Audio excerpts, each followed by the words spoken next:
My son gave me a key to a new apartment on Father's Day, said. It was a place where I could finally retire in peace. But the moment I arrived, the former owner was already waiting at the door and whispered, "Don't turn on the lights tonight. Stand by the east window. What you're about to see will change everything." I froze, but I listened. And when night fell, I raised the monocular, and the instant I looked across at the building opposite, my heart went still. Before we go any further, thank you for being here. That means something. Now tell me in the comments, what city, what country are you joining from today? Let's see how far this story travels. Note, some elements of this story are fictional, added to serve the narrative. Any resemblance to actual names or locations is coincidental, but what this story is trying to tell you is worth your full attention. The coffee was ready at 7:30 the way it always was. I'd been waking up at that hour for 50 years, first out of necessity, then out of habit, and finally out of something closer to ritual. When Eleanor was alive, she used to say I made the coffee too strong. I told her that was the point. She'd laugh and drink it anyway, standing at the kitchen window in her robe watching the square come alive outside. After she passed in 2010, I kept making it the same way. Too strong, 2 cups both for me. Some habits are harder to break than others. Some you don't want to break at all. By 8:30, I was on the front porch. Monterey Square, in June, is something people who've never been to Savannah can't quite picture. The live oaks stretch so wide, their branches nearly touch overhead, draped in Spanish moss that catches the morning light like gray silk. The gardenia hedges along the iron fence were in full bloom, that heavy. Sweet smell that hits you before you even open the front door. The heat was already building the way it does in the south, slow and deliberate, like it's making a point. The cicadas had been going since sunrise. In Savannah, the cicadas always have something to say. I'd sat on this porch every Sunday morning for 15 years. It was the kind of thing that starts as a way to fill time and becomes somewhere along the way, the thing you find yourself looking forward to most. Father's Day had always been a quiet occasion in this house. My son Dominic was a good man, successful, sharp, the kind of person who filled a room without trying. But the years had a way of making the distance between people official. A card in the mail, a dinner reservation usually somewhere too loud to really talk. I'd stopped expecting anything more than that, and I'd made my peace with it, or so I told myself. They arrived at 9 o'clock, which was earlier than I expected. I heard the car before I saw it. Dominic's black Mercedes turning off Bull Street and rolling slowly up the drive. He got out first, already in motion, before the engine stopped, the way he always moved. His wife Vivienne followed, closing her door with the careful precision of someone who'd learned to be graceful in every small thing. They were dressed well for a Sunday morning. Too well, maybe, though I didn't think much of it at the time. Happy Father's Day. Dominic said, coming up the porch steps 2 at a time. He was 42 years old and still took stairs like he was in a hurry to get somewhere. "We brought you something." He held out a small box, white, no ribbon, the kind of plain wrapping that says the thing inside is meant to speak for itself. I set down my coffee and took it. Inside was a key, a single brass key on a plain ring, and beneath it a card with an address written in Dominic's hand, 432 Bull Street Apartment, 4B Whitfield Arms, Historic District, Savannah. "It's yours," he said. "We bought it for you." I looked up at him. "A place of your own, Dad. No client calls, no drafting tables, no reason to be anywhere or do anything you don't want to do." He was smiling, the wide, easy smile I remembered from when he was a boy, the one that could talk his way out of anything. "You just retired. You've earned somewhere quiet. Monat." I turned the key over in my palm. The brass was warm from being in his pocket. 40 years of practice had taught me to read a space before I entered it, to understand a building by its bones, its proportions, its relationship to the light. I had never applied that instinct to a gift. Standing on my own front porch on a Sunday morning in June, I simply felt what any father feels when his child does something unexpected and generous. Something that loosens in the chest, some old knot you'd stopped noticing was there. "Dominic," I said. I didn't have more than that. "Don't make it a whole thing," he said, which was his way of saying he was pleased. Vivienne was standing at the edge of the porch, one hand resting lightly on the railing. She smiled when I looked at her, a clean, appropriate smile, the kind that matched the moment exactly. I noticed it the way you notice something that fits a little too perfectly into its frame, and then I let the thought go. She was a composed woman. She had always been a composed woman. "It's stay for breakfast," I said. "I've got eggs and there's a place on Jones Street that does biscuits worth driving for." Dominic was already checking his watch. I wish we could. I've got a presentation Monday morning. Big client government contract, the whole thing. I need the full day to prep. He bent down and kissed my forehead, the way you'd kiss someone much older than you, or someone you felt sorry for. Enjoy the apartment, Dad. It's got good light. You'll love it. Then he was down the steps. Vivian followed, pausing at the bottom to give me a small wave, gentle, almost apologetic, before sliding back into the passenger seat. The Mercedes reversed down the drive, turned out onto the square, and was gone. I stood there for a moment with my hand still raised. Then I sat back down in my chair. The coffee had gone lukewarm. I didn't bother reheating it. I just sat with the key in my palm and the address card on my knee, looking out at the square where the moss moved in what little breeze there was. The gardenia smell came in waves. The cicadas kept on. Somewhere at the far end of the square, a dog barked twice and went quiet. 42 years. I had known my son for 42 years, and I knew the specific rhythm of his visits, the lean forward when he was interested, the way he rolled his phone in his fingers when he was thinking about something else, the particular manner in which he excused himself when somewhere else was already calling him. I knew all of it. I had paid attention the way fathers do, because attention is what you have to give when time is the thing you gave away too freely when they were young. He was at the end of the drive before I could have called after him. I sat there with those keys in my hand, thinking about how a man can spend 40 years building something, a reputation, a home, a family, and still find himself alone on a Sunday morning, holding a gift he didn't know how to read. I told myself it was a generous thing Dominic had done. I told myself the hurry was just the way he'd always been, always moving, always somewhere to be. I told myself the morning wasn't strange. I was always good at telling myself things. It was one of my oldest skills, and on that particular Sunday, I put it to full use. The key sat in my palm, small and warm and specific. Outside, Savannah went about its business in the heat. I almost didn't go that afternoon. The morning had left something behind, not quite a mood, not quite a feeling, just a kind of weight that settled in after Dominic's car turned out of the square and didn't lift.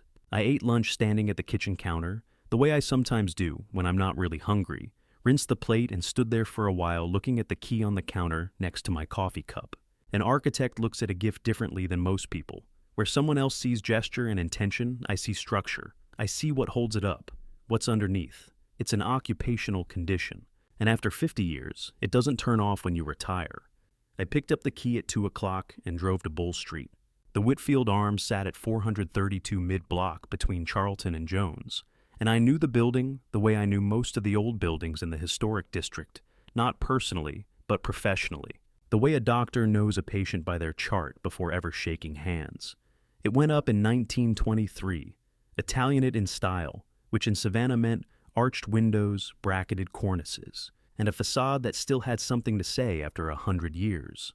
The brick was original, the ironwork on the balconies was not. Replaced sometime in the 70s by something cheaper and less considered, which was a shame. The bones, though the bones were exceptional. I parked on the street and sat in the car for a moment before getting out. Old habit. I always looked at a building from the outside, first got a sense of its proportions relative to the street, the neighboring structures, the way it held its space on the block. The Whitfield Arms held its space well, better than it had any right to given what the 70s had done to it. Before I locked the car, I reached into the back and unzipped the worn leather case I kept in the pocket behind the passenger seat.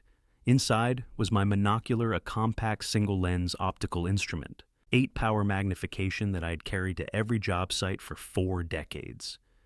Most people picture architects with blueprints and hard hats. The reality is that a significant portion of the work happens from a distance, reading a building the way a conductor reads a score, not note by note but as a whole, from far enough away to see what's actually there. The monocular was as much a part of my professional kit as a mechanical pencil. I slipped it into my jacket pocket and went inside. The lobby had its original terrazzo floor cracked in 2 places and a brass mailbox panel that hadn't been updated since the Reagan administration. The elevator was one of those old cage and cable affairs with an accordion gate. I took the stairs, 4 floors up. The treads were heart pine original to the building, and they spoke as I climbed, not the alarming creak of structural failure, but the comfortable conversation of old wood that had been walked on for a century and had opinions about it. I could tell by the sound that the subfloor was solid. Whatever else this building had suffered, nobody had cut corners on the core. Apartment 4B was at the end of the hallway, east-facing.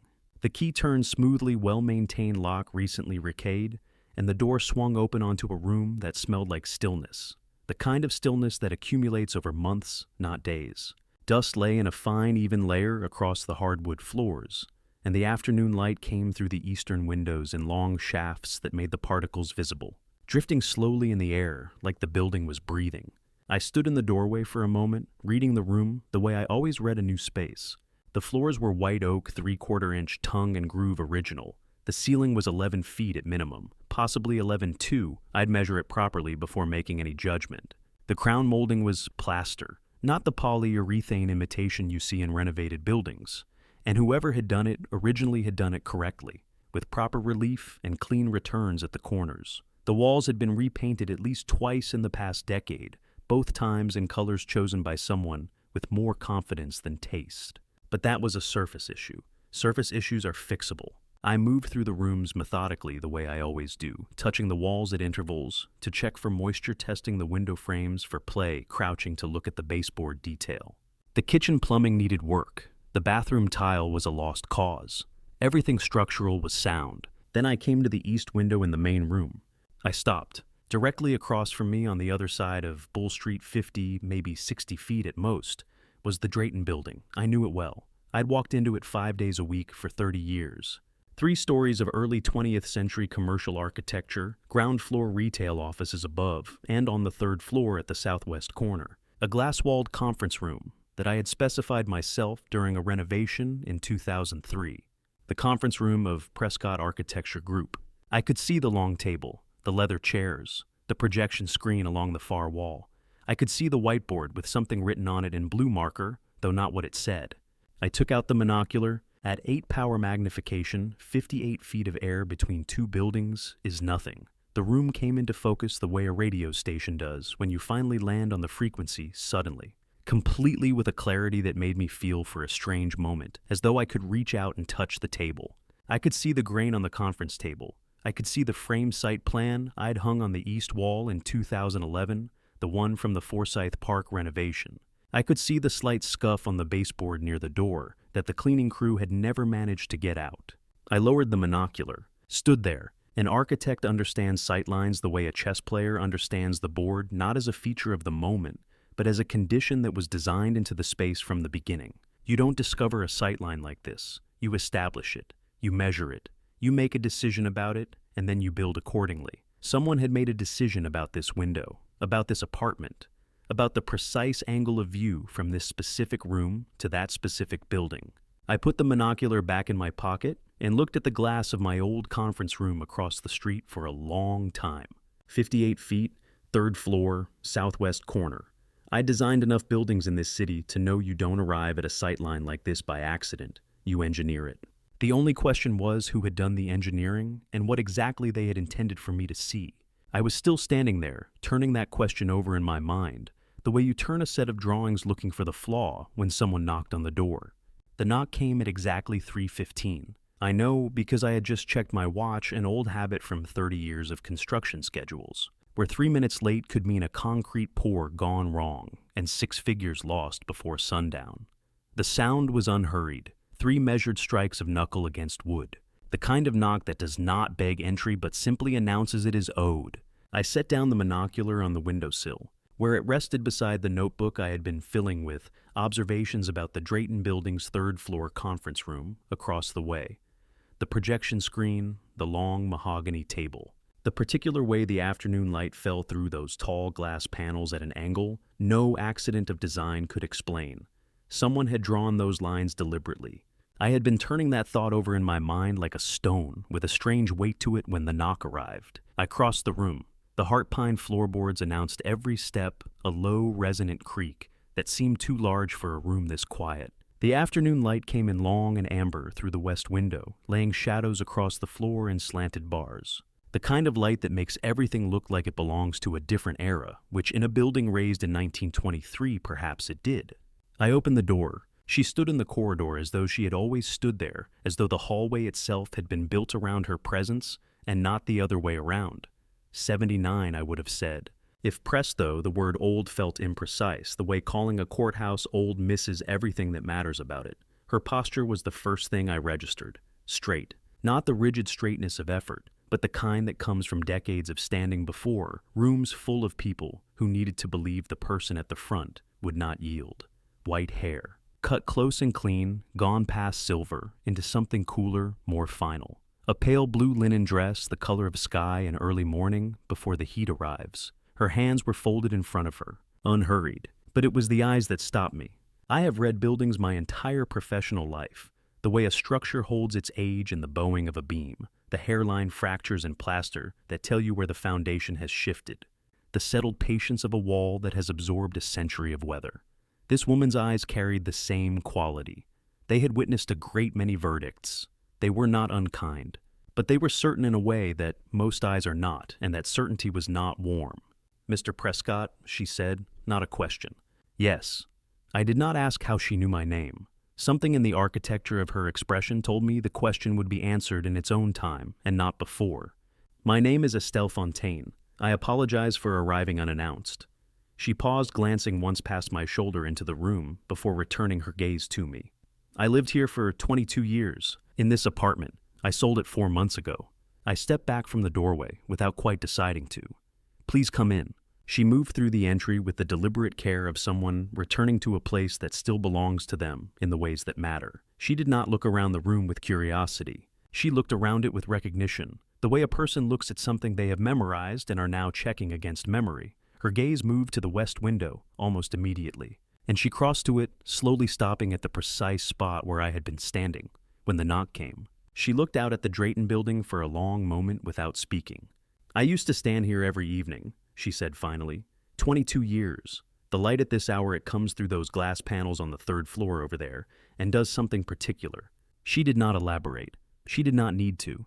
I came to stand beside her, a careful distance maintained. Below us, Bull Street ran quiet in the afternoon heat, the live oaks throwing their long shade across the pavement. A slow ceiling fan visible through an open window of the house across the way. Savannah at this hour moves like a man who has nowhere urgent to be, and nowhere is that more true than in the historic district, where the streets seem to have agreed long ago to slow the passage of time. "You were a judge," I said. It was not a guess. She turned her head slightly toward me. 21 years on the Chatham County Superior Court bench. I retired in 2018. A pause. "I handled your son's business incorporation case in 2009, and before that," she stopped. "I presided over a divorce case in 2005 that involved parties known to both of us. I will leave it at that for now." I did not press. "The building teaches you patience." "At the sale of this apartment," I said instead. "You mentioned it was 4 months ago. It was not entirely voluntary." She said it plainly, the way a person states a fact they have decided to stop being ashamed of. There were pressures applied, legal in their form, if not in their spirit. I am familiar enough with the law to know the distance between the two. Her jaw tightened briefly, then released. I hoped I was wrong about the shape of what I was seeing. I am not often wrong, Mr. Prescott. I had hoped this would be one of the exceptions. The room was very quiet. From somewhere below, a mockingbird ran through its catalog of borrowed songs. "You said you know Dominic," I said, "since he was 12 years old." She looked back out the window. "His Little League team played in Forsyth Park in the summer. I watched 3 seasons from that bench by the fountain. I knew his mother before." She stopped again. Whatever door that sentence led to, she chose not to open it. "I know what he is capable of. I know what he is capable of now." She turned from the window and faced me directly, and in that moment, the retired judge was entirely present. "Mr. Prescott, tonight do not turn on any lights in this apartment after dark. Come to this window at 9 o'clock and watch the 3rd floor of that building across the street." She gestured toward the Drayton building, where the glass conference room panels now caught the late sun like bronze mirrors. "What you will see, I cannot tell you what to do with it. That decision belongs to you, but you should see it before any other decision is made." I held her gaze. "Why didn't you come to me before today?" Something moved across her face, a shadow of something older than this conversation. "Vivienne," she said quietly. "She called me twice in the past 3 weeks. Both times the call was cut short. I did not know whether she was unable to speak or unwilling. I was not certain enough to act." She drew a slow breath. "I am certain now." She moved toward the door with the same quiet authority with which she had entered. At the threshold, she stopped once more, one hand resting on the doorframe. and looked back at the room at the west window, at the long amber light, at the monocular still resting on the sill. "You measured it," she said. It was not a question either. "The sightline." 58 feet, I said. "Diagonal, third floor, northwest corner." A faint expression crossed her face, something between recognition and grief. "He chose this building deliberately, Mr. Prescott. You should ask yourself why a son who knows his father is an architect would give him a window with a precise view of a room where documents are signed." She left before I could answer. I stood in the long amber silence of the empty apartment and looked at the Drayton building, and for the first time since 9 o'clock that morning, the key in my jacket pocket felt like something other than a gift. Estelle Fontaine had been gone for nearly 2 hours before I moved from the spot where she left me. Not because I was paralyzed. An architect does not freeze, he measures, he recalculates, he searches for the load-bearing error before the structure comes down. I stayed because somewhere in the back of my mind, trained by 4 decades of reading buildings, I understood that what was coming required stillness first. I did not turn on the lights. I pulled the chair away from the window, not to sit in it, but so that its silhouette would not show against the glass from the street below. Then I sat on the floor, back against the wall beside the window frame, the monocular resting across my knee, my phone face down on the heart pine boards beside me. The apartment smelled the way old buildings smell when they have not been lived in for a season: dry wood, faint plaster dust, the ghost of someone else's years embedded in the walls. Estelle's years I now understood, 22 of them. Outside, Bull Street continued at its Sunday pace. A car moved slowly past headlights not yet needed in the long southern dusk. From the restaurant at the end of the block, the one with the green awning I had noticed on the drive-in, came the sound of laughter, a burst of it, easy and unsuspecting. Someone's birthday, maybe. Someone's ordinary evening. The smell of something grilled drifted up through the open window and reminded me that I had not eaten since the coffee and biscuits at Monterey Square that morning, when my son had handed me a key and called it a gift. I did not eat. I waited. In Savannah in June, the sky does not surrender to darkness quickly. It negotiates. The light goes from gold to copper to a bruised purple that hangs over the rooftops for longer than seems possible, as though the city has an arrangement with the sun that other places do not. By 7 o'clock, the live oaks along the square had become dark shapes rather than trees, and the gas lamps along Bull Street had flickered on, throwing their amber circles onto the pavement below. At 7:12 p.m., the lights in the third-floor conference room of the Drayton building came on. I raised the monocular. He came into the room, the way he always enters a room he believes he owns, one hand adjusting his jacket lapel, the other already reaching for the nearest chair. I have watched Dominic walk into rooms for 42 years. I know the way his left shoulder sits fractionally lower than the right, a habit formed in childhood, from carrying a too heavy backpack on one side, and I had corrected it a dozen times before accepting it was simply part of how he moved through the world. I know the precise way he pulls a chair back from a table, a quick outward jerk 2 inches further than necessary, a gesture of confidence bordering on impatience. He was wearing the navy suit, the one Vivian had given him for his birthday 14 months ago. I had been there when he opened the box. 3 other men followed him into the room. I did not recognize any of them. One was broad-shouldered and gray-haired, carrying himself with the ease of someone who has sat at many tables where significant decisions were made and has never been uncomfortable at any of them. The other 2 were younger, one in a dark jacket who moved to the laptop set up at the near end of the table, and the third who said almost nothing and stood to one side in the manner of a man whose job is to witness, not to speak. They spread documents across the mahogany table, from 58 feet and 4 floors of diagonal distance through an 8-power monocular. I could not read the text. I want to be precise about what I saw and what I did not see, because an architect who exaggerates his measurements is not an architect. I could not read the words. But I did not need to read the words. The document folder on the table was dark blue, legal-sized, and the top page carried a logo printed large and centered at the top of the sheet. Navy blue ink, a specific sans serif typeface. 2 interlocking geometric forms, a design I had approved in 1989 when this firm was nothing but a drafting table in a converted garage on Abercorn Street, and a belief that good design outlasts everything else. The logo of Prescott Architecture Group. I have seen that logo on blueprints, on building permits, on award plaques, on the side of a truck I owned for 11 years. I would know it from twice this distance. I would know it from across a river. The man in the dark jacket opened the laptop, and a presentation appeared on the wall screen, large enough that I did not need the monocular for what came next. The lines on that screen were not strangers to me. I had drawn them by hand before transferring them to software. I knew where every load-bearing wall fell, where the central atrium would catch morning light at the precise angle I had spent 3 weeks calculating, where the roofline broke against the sky in the way I had argued for through 6 rounds of client revision. 3 years of my life lived inside those drawings in the space between the lines. The Meridian International Commission, currently in final stage negotiation. The project that was meant to be the last signature work of a 40-year career. I watched Dominic pick up a pen. He did not read the page in front of him. He signed it the way a man signs something he has already decided about without hesitation. Without the small pause most people make even when they are certain. A clean, committed stroke. He slid the folder across the table. The gray-haired man added his own signature. They shook hands. A brief and businesslike exchange, the kind that follows an agreement that was reached before the room was entered. By 8:20 p.m., the lights were off. The documents gathered, the 3 men gone. The conference room was dark.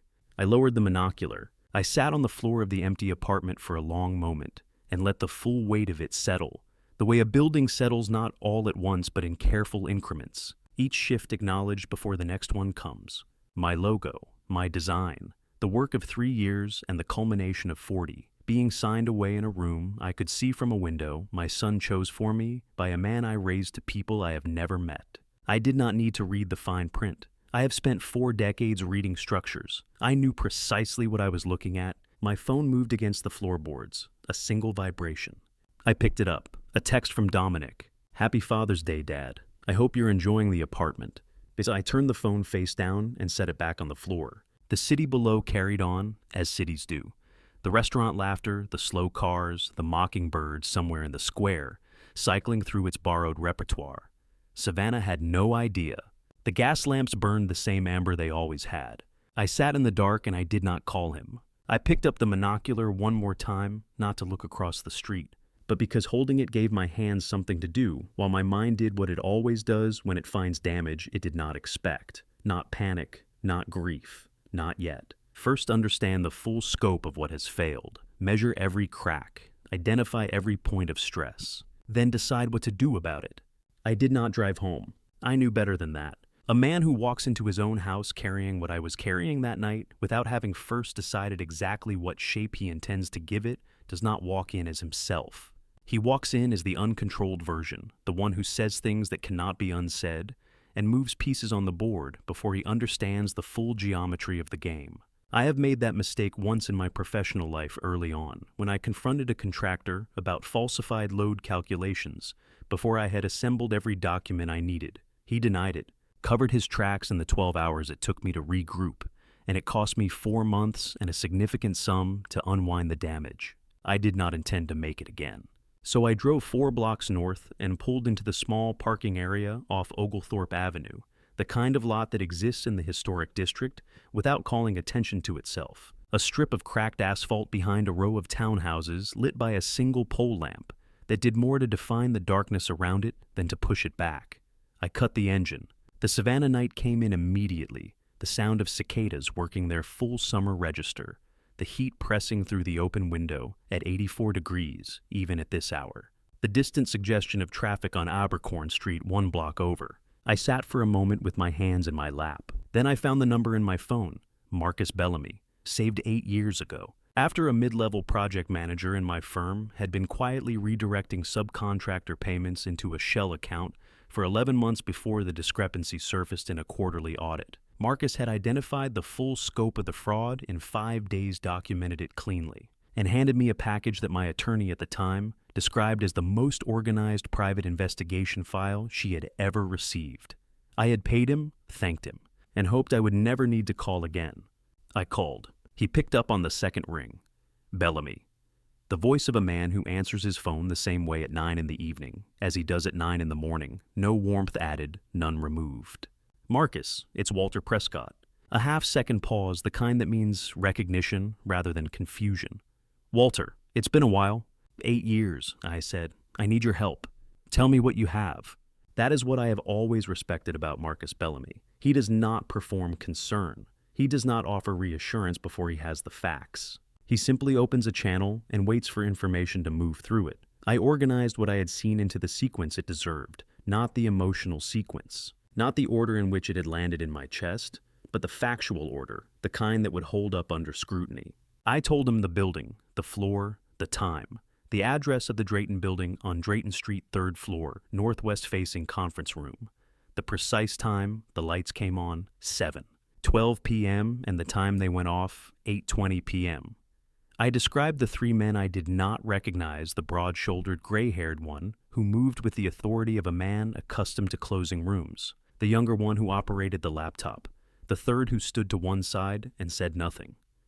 I described the document folder, dark blue, legal-sized, the logo on the cover page, the presentation on the wall screen, the architectural drawings I recognized as my own work on the Meridian International Commission, Dominic signing without reading, the handshake. Marcus asked no questions while I spoke. I could hear the quiet rhythm of keys, steady and unhurried. When I finished, he said, "What do you need from me?" "3 things," I said. "The identity of all 3 men in that room tonight. Full bank records for Prescott Architecture Group. For the last 12 months, I want to see every outgoing transaction above $10,000. And any legal filings tied to the company or to any of my personal property in the last 6 months. Deeds, transfers, contracts, anything recorded with the county." "Understood." Keys again. 48 hours. "You have 48 hours, I said. "But Marcus, there is a contract worth $4.5 million that may be close to closing. I need to know the timeline on that before anything else moves." A pause. Not the thinking kind, the finding kind. "Walter." His voice had shifted almost imperceptibly, the slight change of register that I had heard from him once before, 8 years ago, when he had found the Shell account. "I'm in the Chatham County Public Records System." "All right." A longer pause. The cicadas outside my window continued their indifferent chorus. "There's a power of attorney on file," he said. "Filed 3 weeks ago. It designates Dominic Prescott as agent for Walter J.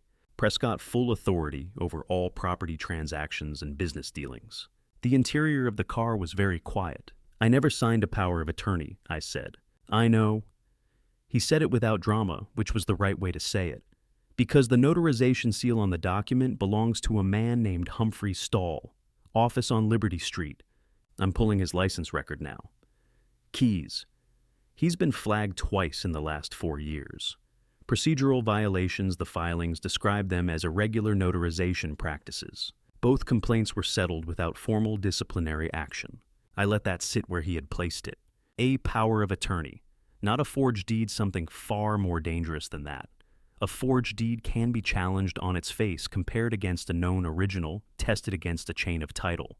But a valid power of attorney, or one that appears valid, stamped with the right seal and recorded in the right office, does not require my signature on any subsequent document. It is my signature on everything, on every contract, every transfer, every transaction. For 3 weeks, my name had been available to Dominic on demand, in any room, at any hour, for any purpose he chose to apply it to. I understood now why the meeting had taken place on Father's Day. Not sentiment, timing. He needed me in that apartment, occupied and grateful while the last pieces were positioned. I started the car. "Marcus," I said, "keep working." "I will," he said. "Walter, be careful who you speak to before I call you back." "I know," I said, and ended the call. The drive home took 11 minutes. Oglethorpe to Abercorn, south through the squares, the gas lamps marking each block in amber, the city as composed and unhurried as it always is at this hour, as though nothing beneath its surface has shifted at all. I used every one of those 11 minutes to decide what kind of man I intended to be for whatever came next. When I pulled into Monterey Square and cut the engine, I had my answer. I would not confront him. I would not call him, question him, give him a single reason to accelerate whatever timeline he was working against. Instead, I would do what I have always done when I find structural failure in a building I am responsible for. I would document every crack, map every point of stress, establish the full scope of the damage before I touched a single load-bearing wall. A man who calls the police before he has every document in order hands his opponent time to adjust. I had seen that once before early in my career, and I had never made the same mistake twice. I would build a case the same way I have built everything in this city, from the foundation up. Broughton Street at 10 minutes before 8 on a Monday morning has a particular quality that I have always appreciated. The city is present, but not yet performing. A runner moved past me on the sidewalk without glancing up, earbuds in her breathing measured and private. The coffee shop 2 doors down from the Thorn Legal Group had its lights on and its door propped open. And the smell that came out of it was the specific smell of a city beginning to remember what it is for. The law office itself was dark behind its glass front. The brass plate beside the door, catching the early light, Thorn Legal Group, established 2004. I had been standing there for 5 minutes when Evangeline Thorn came around the corner from Drayton Street. She is 61 years old, though she carries it the way certain buildings carry their age, not by concealing it, but by having been well built in the first place. Silver hair cut short and precise. Dark blazer over a white shirt. She walks with the purposeful unhurriedness of someone who has never in her professional life been late, and therefore has no relationship with the particular anxiety that produces rushing. She saw me standing at her door from half a block away, and did not break stride, did not adjust her expression, did not reach for her phone to verify an appointment she knew she did not have. She simply came to the door, put her key in the lock, and said, "Come in, coffee first." I have known Evangeline Thorn for 19 years, long enough to have her number in my phone without having to search for it, not long enough to have ever needed her professionally. She had handled the legal work on 2 of my larger commercial properties' easement disputes, nothing dramatic. What I knew of her reputation came from other architects, other developers, the kind of quiet professional consensus that forms in a city the size of Savannah over many years. People said she was methodical. People said she did not lose. People said she was the kind of lawyer who read documents the way surgeons read scans for what was there, and for what was conspicuously absent. The office smelled of old paper and good coffee, and the faint cedar of a bookcase that lined the entire north wall. She poured 2 cups without asking how I took mine, she remembered, which told me she had been paying attention across 19 years of occasional contact, and set mine on the corner of her desk. Then she sat down, uncapped a pen, and opened a yellow legal pad. "Tell me everything," she said. "In order." I told her in order. I began with the key, the small wooden box, the handwritten address, Dominic's particular way of presenting it, as though the gift were already slightly overdue. I moved through the afternoon at the apartment, the monocular, the sightline. I told her about Estelle Fontaine and what she had said and how she had said it. I told her about the conference room lights coming on at 7:12 p.m., about the logo I recognized from 58 feet.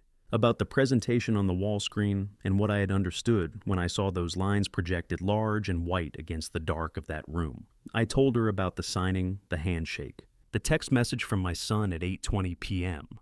I told her about Marcus Bellamy and the Chatham County records and the name Humphrey Stahl and the 2 prior flags on his notary license. Evangeline wrote throughout without interrupting, not shorthand full sentences in a clean, compressed hand that moved quickly without appearing to hurry. She did not look up from the page while I spoke. I have learned over many years that the quality of a professional's listening is legible in what they do with their hands while you are talking. She was recording, not waiting. There is a difference. When I finished, she capped the pen. Then she opened the laptop on her desk and navigated without comment to the Chatham County Superior Court Public Records portal. She found the filing in under 2 minutes. "Power of attorney," she said, reading.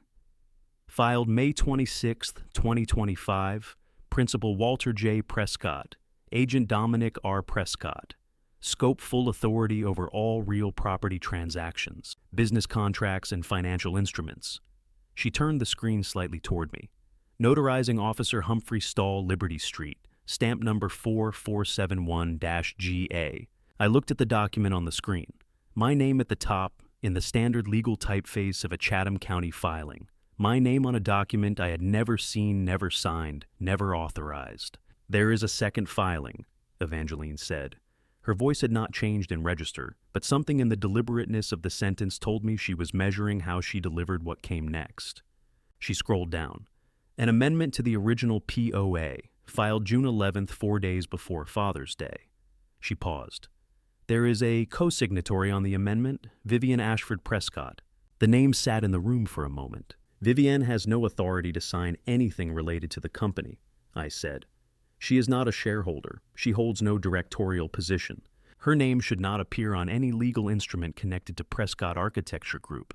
"No," Evangeline said. It should not. She looked at me steadily, which means either she agreed to this voluntarily or her signature was forged alongside yours. Given that Humphrey's office handled the notarization on the original, it is likely the amendment passed through the same hands or through someone working with access to his seal. She picked up her phone without asking whether I wanted her to, which was the right decision. This was not a moment for courtesy. It was a moment for information. She dialed Vivian's number and set the phone on the desk between us, speaker activated. It rang 3 times. Hello. Vivian's voice was careful in the particular way of someone who has not been sleeping well and has been waiting for a call they dread without knowing exactly what form it will take. Vivian, this is Evangeline Thorne. I am a lawyer here in Savannah. I am sitting with Walter Prescott. I need to ask you one question and I need you to answer it honestly. Evangeline's voice was not unkind, but it was precise. Have you ever signed a power of attorney amendment naming yourself as a co-authorizing party on behalf of Walter Prescott's business holdings? The silence on the other end lasted long enough that I found myself watching the phone as though it might tell me something the silence would not. Then Vivian said, what does that mean? What document wandas sawasis brackets verse? June 11th, filed with Chatham County. Your full legal name is on it. What came next was not anger. It was not denial. It was a sound I have heard only a few times in my life, the specific involuntary sound a person makes in the moment they understand all at once, the full dimension of how they have been used. It is quieter than rage. It is more devastating than tears. It is the sound of a person's self-understanding reorganizing itself around a truth it did not previously contain. Evangeline let it run its course. She did not fill the silence with reassurance. When Vivian's breathing steadied, Evangeline said quietly, Thank you, Vivian. I will be in touch today. Please do not speak to Dominic about this call. She ended it and set the phone down. She didn't know, I said. It was not a question. No. Evangeline picked up her pen. He forged her signature as well. A pause measured and precise, which makes her our most important witness if she is willing. She looked at me across the desk. Will she be willing, Walter? I thought about the sound Vivian had made on the phone, not the cry of someone who had been deceived by a stranger, the cry of someone who had built years of her life around a person and had just heard the foundation give way. Give her an hour, I said. She will be willing. Evangeline had already begun writing before I finished the sentence. I left Thorne Legal Group at 9:15 and walked back out onto Broughton Street where the morning had completed its transition into full workday noise. The coffee shop crowded now. The sidewalk busy, a delivery truck double parked outside the pharmacy on the corner. The city going about its ordinary concerns entirely unaware. The POA was the spine of everything Dominic had built. The notary stamp, the forged signatures, the amendment timed 4 days before Father's Day. It was a skeleton designed to hold weight. But a skeleton built on false joints does not hold forever. I needed to find Vivian before that skeleton moved again. She had chosen the corner table herself, the one farthest from the door, half screened by a tall potted fig tree that someone had positioned with either excellent aesthetic instinct or excellent practical instinct, depending on what kind of conversation you needed to have. Foxy Loxy, at mid-morning, runs at a particular register, art prints on exposed brick walls, the low grind of an espresso machine. A handful of regulars with laptops who are too absorbed in their own lives to pay attention to anyone else's. It was a good choice. I noted it. Vivian Ashford. Prescott had been my son's wife for 6 years. In that time, I had seen her at holiday dinners at the occasional company event, at the small gatherings Dominic organized when he wanted witnesses to his generosity. I had formed impressions the way you form impressions of people you see in controlled settings, pleasant, composed, careful with her words in the way of someone who has learned that words in certain rooms carry weight. I had never sat across from her the way I sat across from her now, with nothing between us but 2 untouched cups of coffee and whatever she had decided to tell me. She looked like someone who had not slept. Not disheveled. Vivian did not do disheveled, but there was a quality of thinness around her eyes that had nothing to do with makeup and everything to do with the particular exhaustion of a mind that has been working without permission all night. I sat down. I did not offer pleasantries. Tell me what you know, I said. All of it, from the beginning. She wrapped both hands around her coffee cup and looked at the table for a moment. Then she began. Dominic had changed in October of 2024. She used the word change carefully, the way a person uses a word they have auditioned many times before settling on it. Not dramatically, not a rupture, not a scene. More like a door that had previously been open, beginning to swing incrementally toward closed. Meetings she wasn't told about. A laptop that acquired a password it had not previously had. Cash withdrawals from an ATM on Drayton Street, not large amounts individually, but regular and never explained. She had asked once. He had said it was business expenses easier in cash for certain vendors. She had not asked again. In January of 2025, she had come into his study to leave a dry cleaning receipt on his desk and seen a document open on the surface, not on screen, a printed page with her name partway down. She had read 3 lines before Dominic appeared in the doorway. He had explained it smoothly, without visible agitation, a routine corporate restructuring, a formality that required her name as a household consignatory on certain filings, nothing that affected her directly, nothing that required her attention. She had nodded. She had left the room. I believed him, she said. Or I wanted to. Which isn't the same thing, but at the time I was letting myself treat it as though it were. She had stayed quiet through February, told herself she was being paranoid, told herself that a man who was genuinely hiding something would not have explained so calmly. In March, she had stopped telling herself things. I started photographing, she said, whenever he left the laptop open and walked out of the room, whenever there was a printed page left on the desk. I didn't have a plan. I didn't know what I was looking for. I just knew something was wrong and I needed... She stopped. I needed something to be real, something I could look at and know I hadn't invented. She put her phone on the table and slid it toward me. 23 screenshots. Organized by date, she had renamed each file with a month and a number, which told me that whatever fear had driven the collecting, her mind had stayed precise throughout it. The oldest was dated March 4th. The most recent was June 9th, 6 days ago. I scrolled without speaking. Email chains, fragments of documents, a contact list entry, a scanned signature page with a notary stamp I recognized from Marcus's description the night before. The emails were addressed to and from an account I did not recognize, a name that appeared in 9 separate threads over the span of 4 months. Grant Halford. Grant Halford. I said, writing the name into my own phone.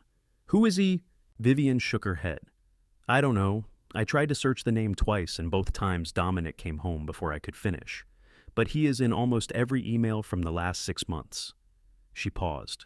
Always about property, always about deadlines, always about... She hesitated as though the phrase still carried the particular cold of the first time she had read it, making sure the transfer was clean. She pushed the phone another inch toward me.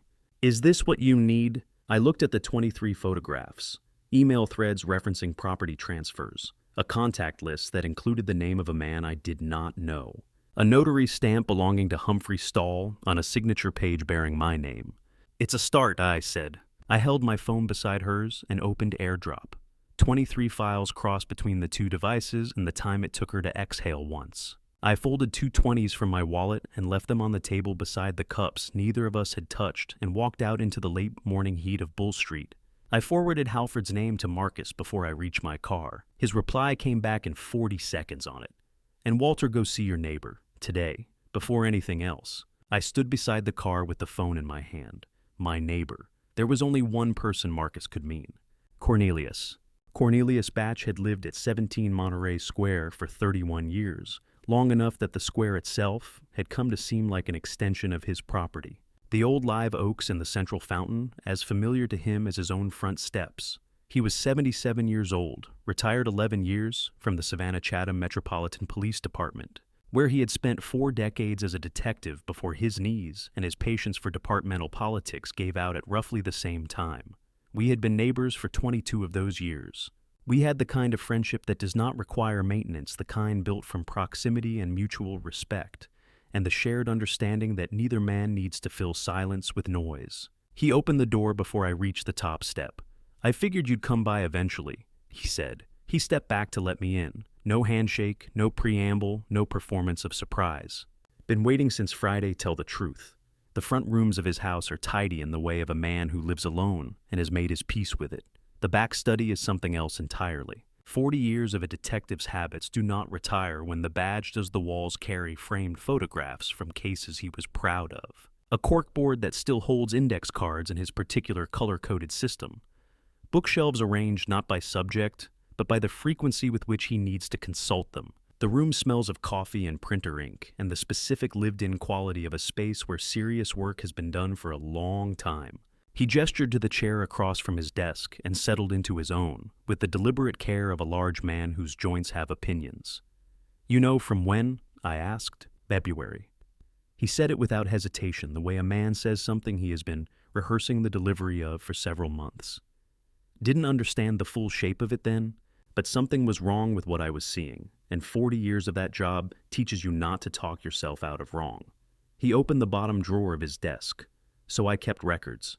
The manila envelope was thick, legal-sized, sealed with the metal clasp bent down twice in the way of someone who has opened and resealed it more than once.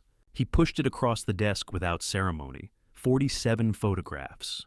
Printed on standard paper, clean and sharp, Cornelius had always owned a camera worth the name, a habit from decades of crime scene documentation.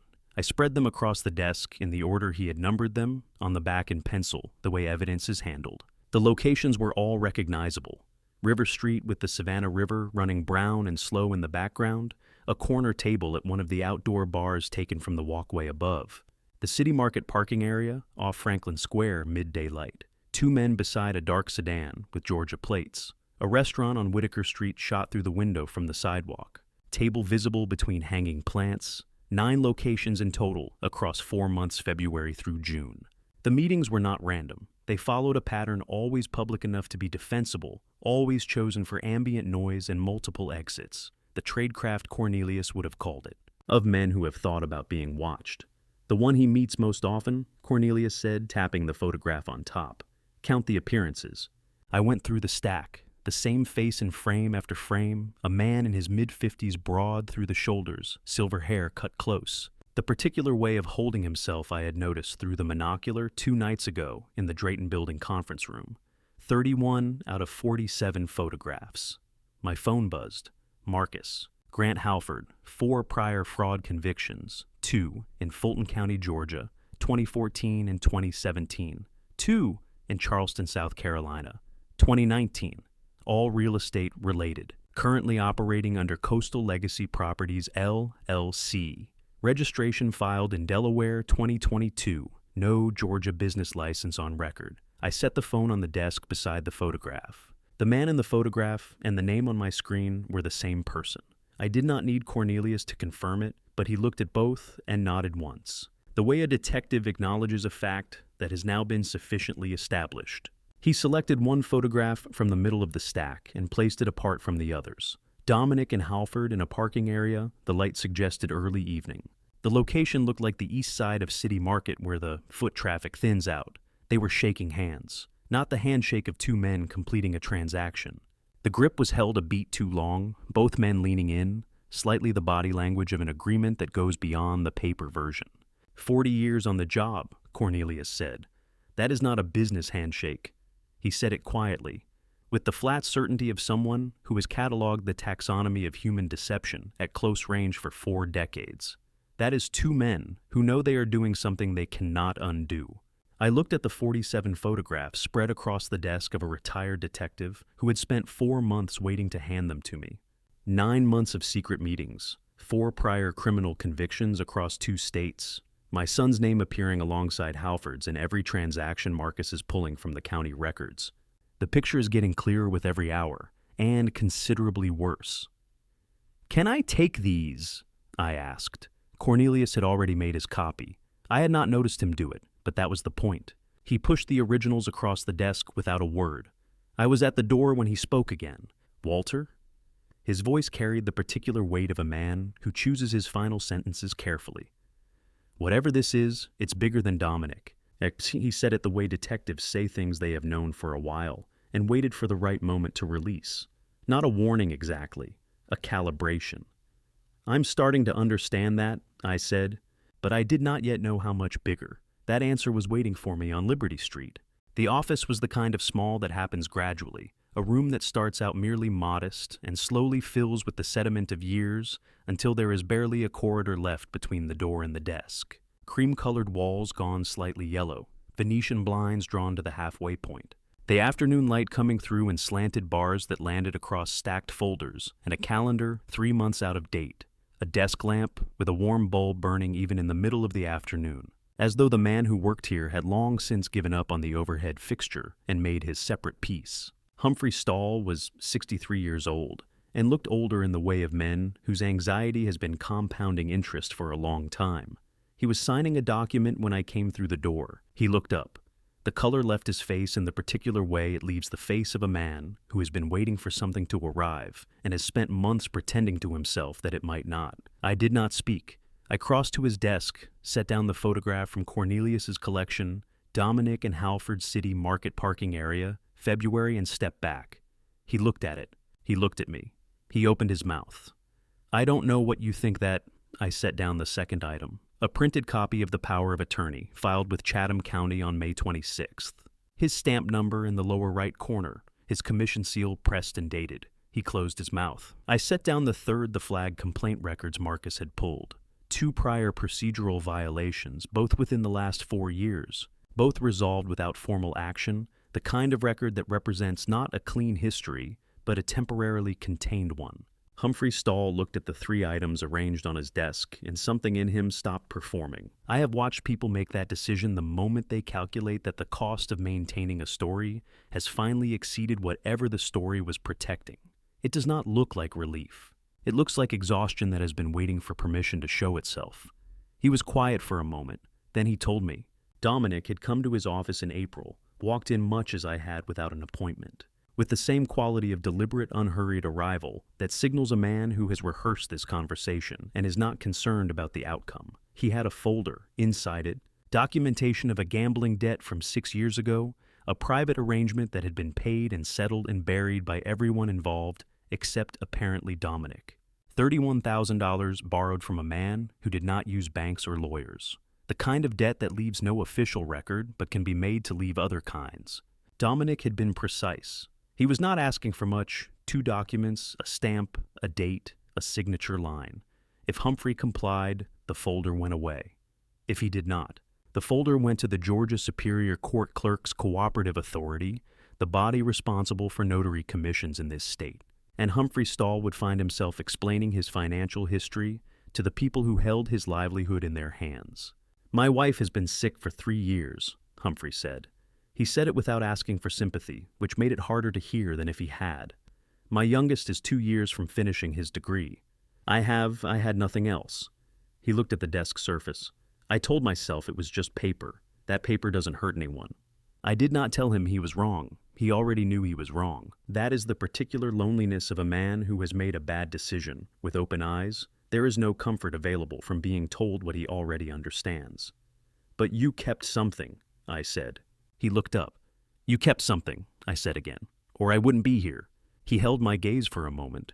Then he reached into the bottom drawer of his desk, the one with the keyed lock, which he opened with a small brass key on his keychain, and placed a brown envelope on the desk between us. Inside, 2 documents. The first was a power of attorney. I had signed in March of 2022, my handwriting, my signature notarized by a different office properly witnessed. I had drawn it up at Eleanor's insistence. My wife had been thorough about such things, even before she became ill. And after her diagnosis, she had been immovable on the subject of having everything in order. The document named Eleanor Prescott as my agent for all property and business decisions. It had been legally voided by her death 14 months later, in the autumn of 2023. The second document was the one Dominic had brought to Humphrey's office in April. I placed them on the desk, side by side. The forgery did not require expertise to identify. The signature on the false document reached for mine, the way a copy always reaches for an original, close enough in form to suggest familiarity, different enough in execution to reveal its distance from the genuine article. The date had been constructed to appear as a fresh signing. The agent's name had been changed. The scope had been expanded well beyond what any standard personal POA would contain. I'm not a good man, Humphrey said. I know that. But I kept those. He gestured toward the 2 documents. I don't know if that counts for anything.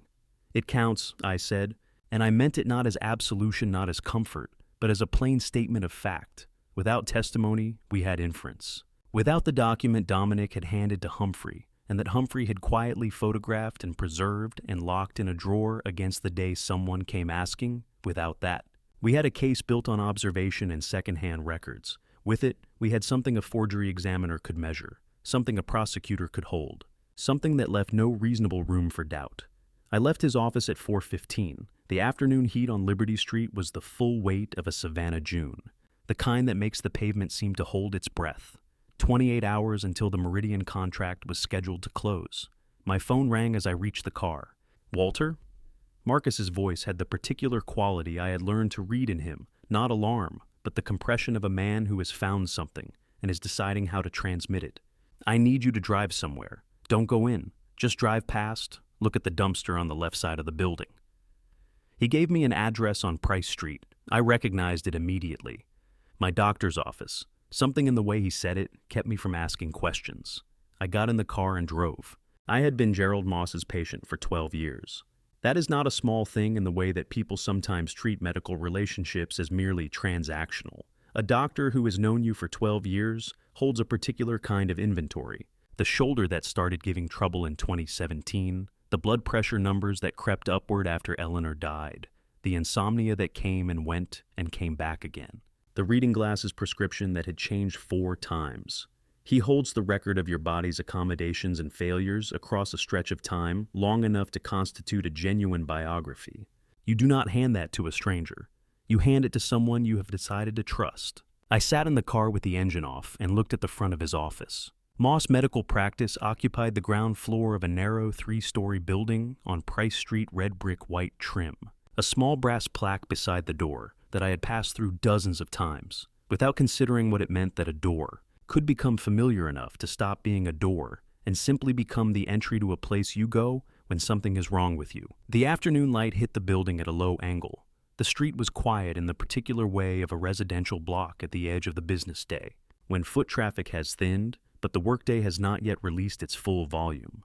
The dumpster was on the left side of the building, half screened by the corner of the neighboring structure. I could see from 30 feet the edge of something white against the dark interior. Not inside the dumpster resting on the rim, as though someone had set it there and then reconsidered the act of disposing it, but had not reconsidered enough to take it back inside. A thick white envelope, the logo of Moss Medical Practice printed in the upper left corner. Marcus had gotten there. First, he had photographed the contents before I arrived and sent them to my phone without explanation, because no explanation was needed. I looked at his photographs rather than retrieving the envelope myself. Clean images, clinical in their precision. The document inside ran to 4 pages. Medical Cognitive Assessment Report. Patient: Walter J. Prescott. Date of examination: June 10th, 2025. Examining physician Gerald R. Moss, M.D. The conclusion occupied the bottom third of the first page. Patient demonstrates significant indicators of early-stage cognitive decline. Assessment finds materially diminished capacity for independent decision-making in matters of financial and legal complexity. Follow-up evaluation recommended within 90 days. I read it twice. Then I put my phone face down on the passenger seat and looked through the windshield at a building I had trusted for 12 years. On June 10th, I had been in my office on Oglethorpe Avenue until 4 in the afternoon, reviewing structural specifications for a project in Hilton Head. My assistant had brought me lunch from the place on Broughton Street. I had signed 3 documents, none of them medical. I had not been within 6 blocks of Price Street. I had never taken a cognitive assessment in my life. Not voluntarily, not knowingly, not in the presence of Gerald Moss or anyone else. But the document existed. It had my name at the top, his signature at the bottom, and a date stamp from his office. It had been prepared and printed and placed in a file that could, at the right moment, be presented to a court as evidence. I understood what it was for. If the POA were challenged and the forgery exposed, a competency question would need to be answered before any of it could unravel cleanly. A man who can be credibly described as showing significant cognitive decline by his own physician, of 12 years no less, is a man whose account of events becomes easier to dispute. His testimony becomes shakier. His collection of photographs, screenshots, and documents becomes the product of a confused mind rather than a methodical investigation. The document would not need to be introduced immediately. It only needed to exist available, ready to be deployed, the moment Walter Prescott became a problem. That was the architecture of it. Not a single document, but an interlocking system, each piece designed to reinforce the others. The POA gave Dominic authority. The cognitive assessment would remove mine. I picked up my phone and dialed Gerald Moss's private line, the number he had given me 7 years ago, after a late evening scare with my heart that had turned out to be nothing serious. Because he had said, "Call this number directly if something like that happens again." I had never used it for anything other than its intended purpose. He answered on the second ring. Silence. Not the silence of a bad connection, not the silence of a man collecting his thoughts. The silence of a man who has seen the name on his screen and is experiencing the specific paralysis of someone who has done something that cannot be undone and has now been found out. 7 seconds. I counted them. Walter, the line went dead. He had ended the call. I sat with the phone in my hand. 12 years. The shoulder, the blood pressure, the insomnia, the reading glasses. Every vulnerability I had ever walked through that door and described, all of it now context for a document he had signed with my name at the top. 18 minutes later, Marcus sent a photograph. Time-stamped 5:03 p.m. Gerald Moss. In his white coat, he had not even stopped to change parking his car in the small lot behind Dominic's office building on Drayton Street and moving toward the back entrance with the quick, head-down urgency of a man who needs to tell someone something before someone else does. Marcus had the image from a public vantage point. Legal, clean, usable. 2 minutes after that, a second message. Raymond Whitlock was present at Moss's office on June 10th. Signed in as a visitor at 2:15 p.m. Left at 3:40 p.m. He's your lead designer. Walter has full access to every file in the company's system. Raymond Whitlock, 26 years old, hired 18 months ago on Dominic's recommendation. Given access to the Meridian drawings within his first quarter, because Dominic had argued the project needed fresh eyes on the technical specifications. I had agreed. I had found the young man talented, methodical, quiet in the way of someone concentrating. I had not found him suspicious because I had not been looking. 12 years. Gerald Moss had been my doctor for 12 years. I had given him the complete account of my body's history, its weaknesses and its recoveries, everything that constitutes the private record of a man's physical existence. And 18 minutes after I called his private line, he was walking through my son's back door. I did not need a transcript of that conversation to understand what it contained. I called Marcus.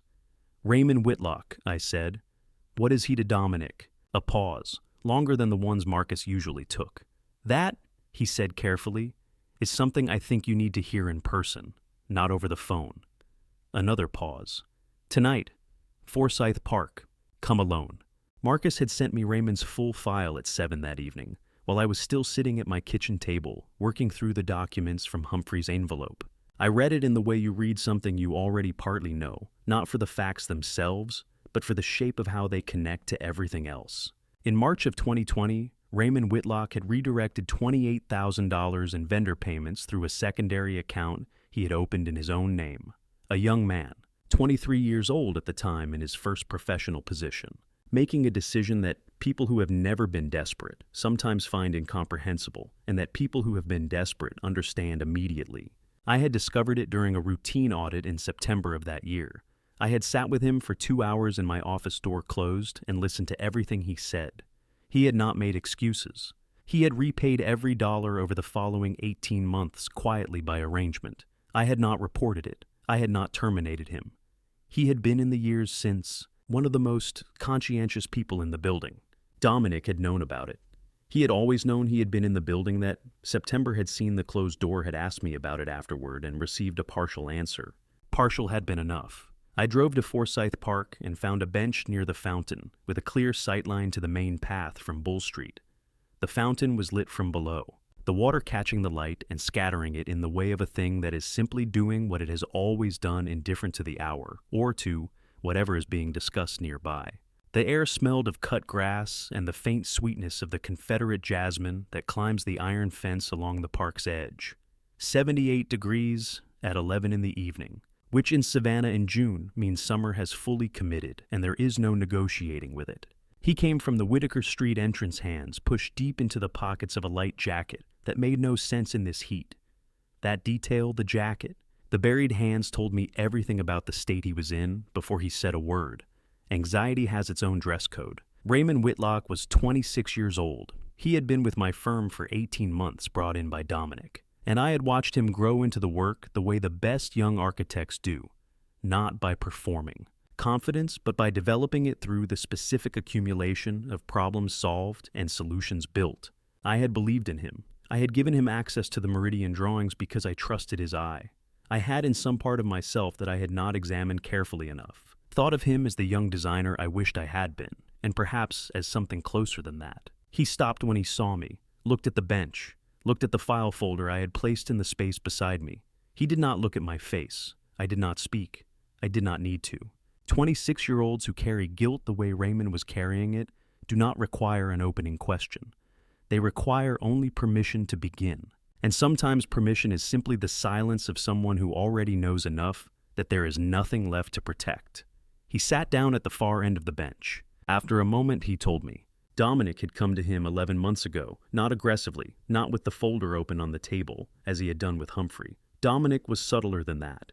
He had simply mentioned, during what appeared to be a casual conversation after a late evening in the office, that he had come across something in the 2020 records that he wasn't sure what to do with, and that he supposed it was a family matter, and family matters were sometimes better handled internally.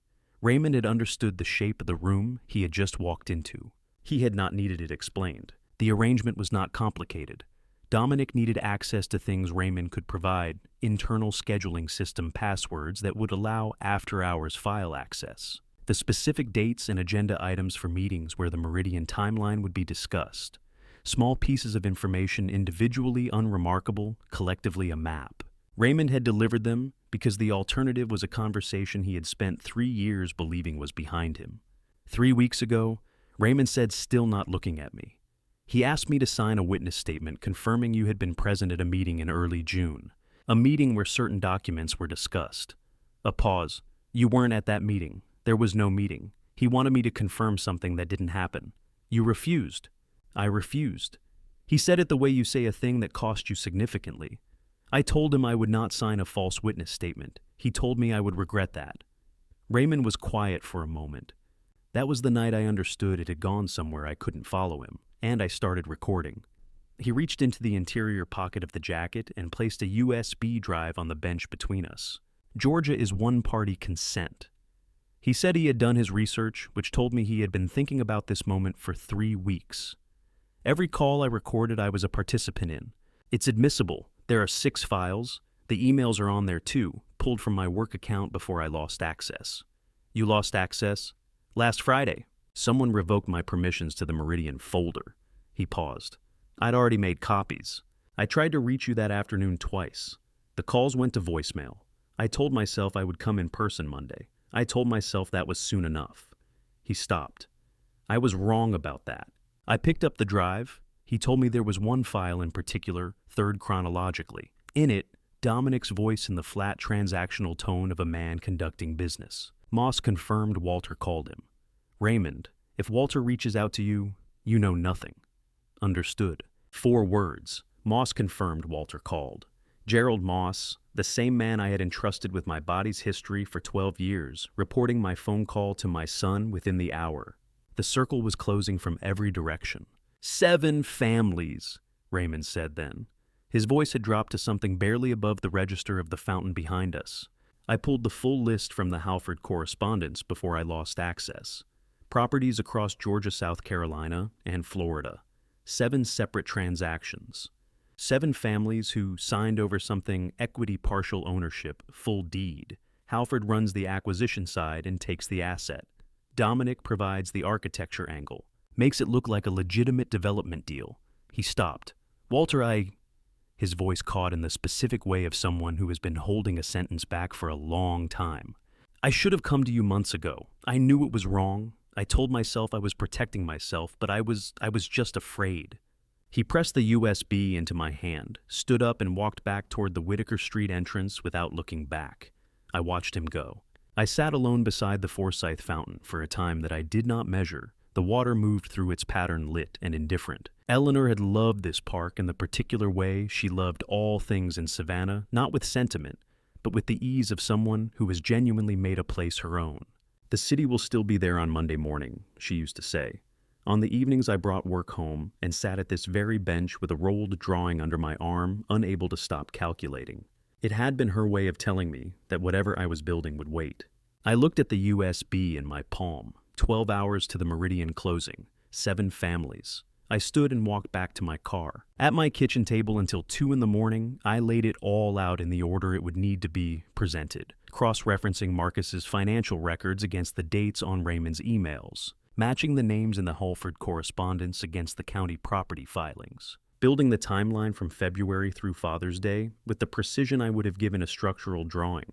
When I finally went to bed, I knew exactly what was there. Every piece, every connection, every date. What I needed now was not more evidence. The evidence was complete. What I needed was someone who could walk into a courtroom at first light and convert 4 days of accumulation into something capable of stopping a clock. The bank opens at 8. We were there at 7:30. Evangeline had made the call at 6:15 that morning. I know because I was already awake sitting at the kitchen table with the USB and the organized files from the night before. When my phone rang and she said only, "Meet me at First National on Broughton in 1 hour. Octavia Brennan will be there." She had not explained who Octavia Brennan was. She had not needed to. The name carried in her voice the particular weight of someone who has already done the necessary groundwork while the other person was still sleeping. We stood on the sidewalk outside the bank in the early morning quiet of Broughton Street. The heat was already present at this hour, the kind of June morning in Savannah that does not pretend the day will be cool and then disappoint you, but announces its intentions from the first light. Evangeline was reviewing something on her phone. I was looking at the brass-handled doors and thinking about what was on the other side of them. Octavia Brennan unlocked the front door at 7:58 and held it open for us without ceremony. She was the bank's chief compliance officer, a title that sounds administrative until you understand what it actually means. She is the person whose job is to watch, to record, and to report. 31 years in banking had given her the particular stillness of someone who has learned that the most important skill in her profession is not analysis but patience, the willingness to observe a pattern across many months before acting. Because acting too early gives the subject time to adjust, and acting too late gives them time to finish. She was 60, perhaps 62, with the kind of economy of movement that comes from having sat through thousands of hours of transactions and learned to distinguish the meaningful from the routine. She led us to a conference room at the back of the building where a folder of documents was already arranged on the table. She had been here before we arrived. She poured coffee without asking, set the cups down, and sat across from us. I filed the first suspicious activity report in April. She began without preamble. By then, I had 14 transactions flagged in our internal system, all from the Prescott Architecture Group operating account, all structured to fall beneath the $10,000 threshold that triggers automatic currency transaction reporting requirements. She slid the top document toward us. Structuring transactions to avoid that threshold is itself a federal offense under the Bank Secrecy Act. I filed with FinCEN. That filing initiated federal-level monitoring of the account. I looked at the transaction summary. 14 entries each, between $7,000 and $9,000, spread across 6 weeks in March and April. No single transaction large enough to trigger automatic reporting. Together, they totaled $412,000. The full picture, Octavia continued. Across the account since February is considerably larger. She turned to the next page.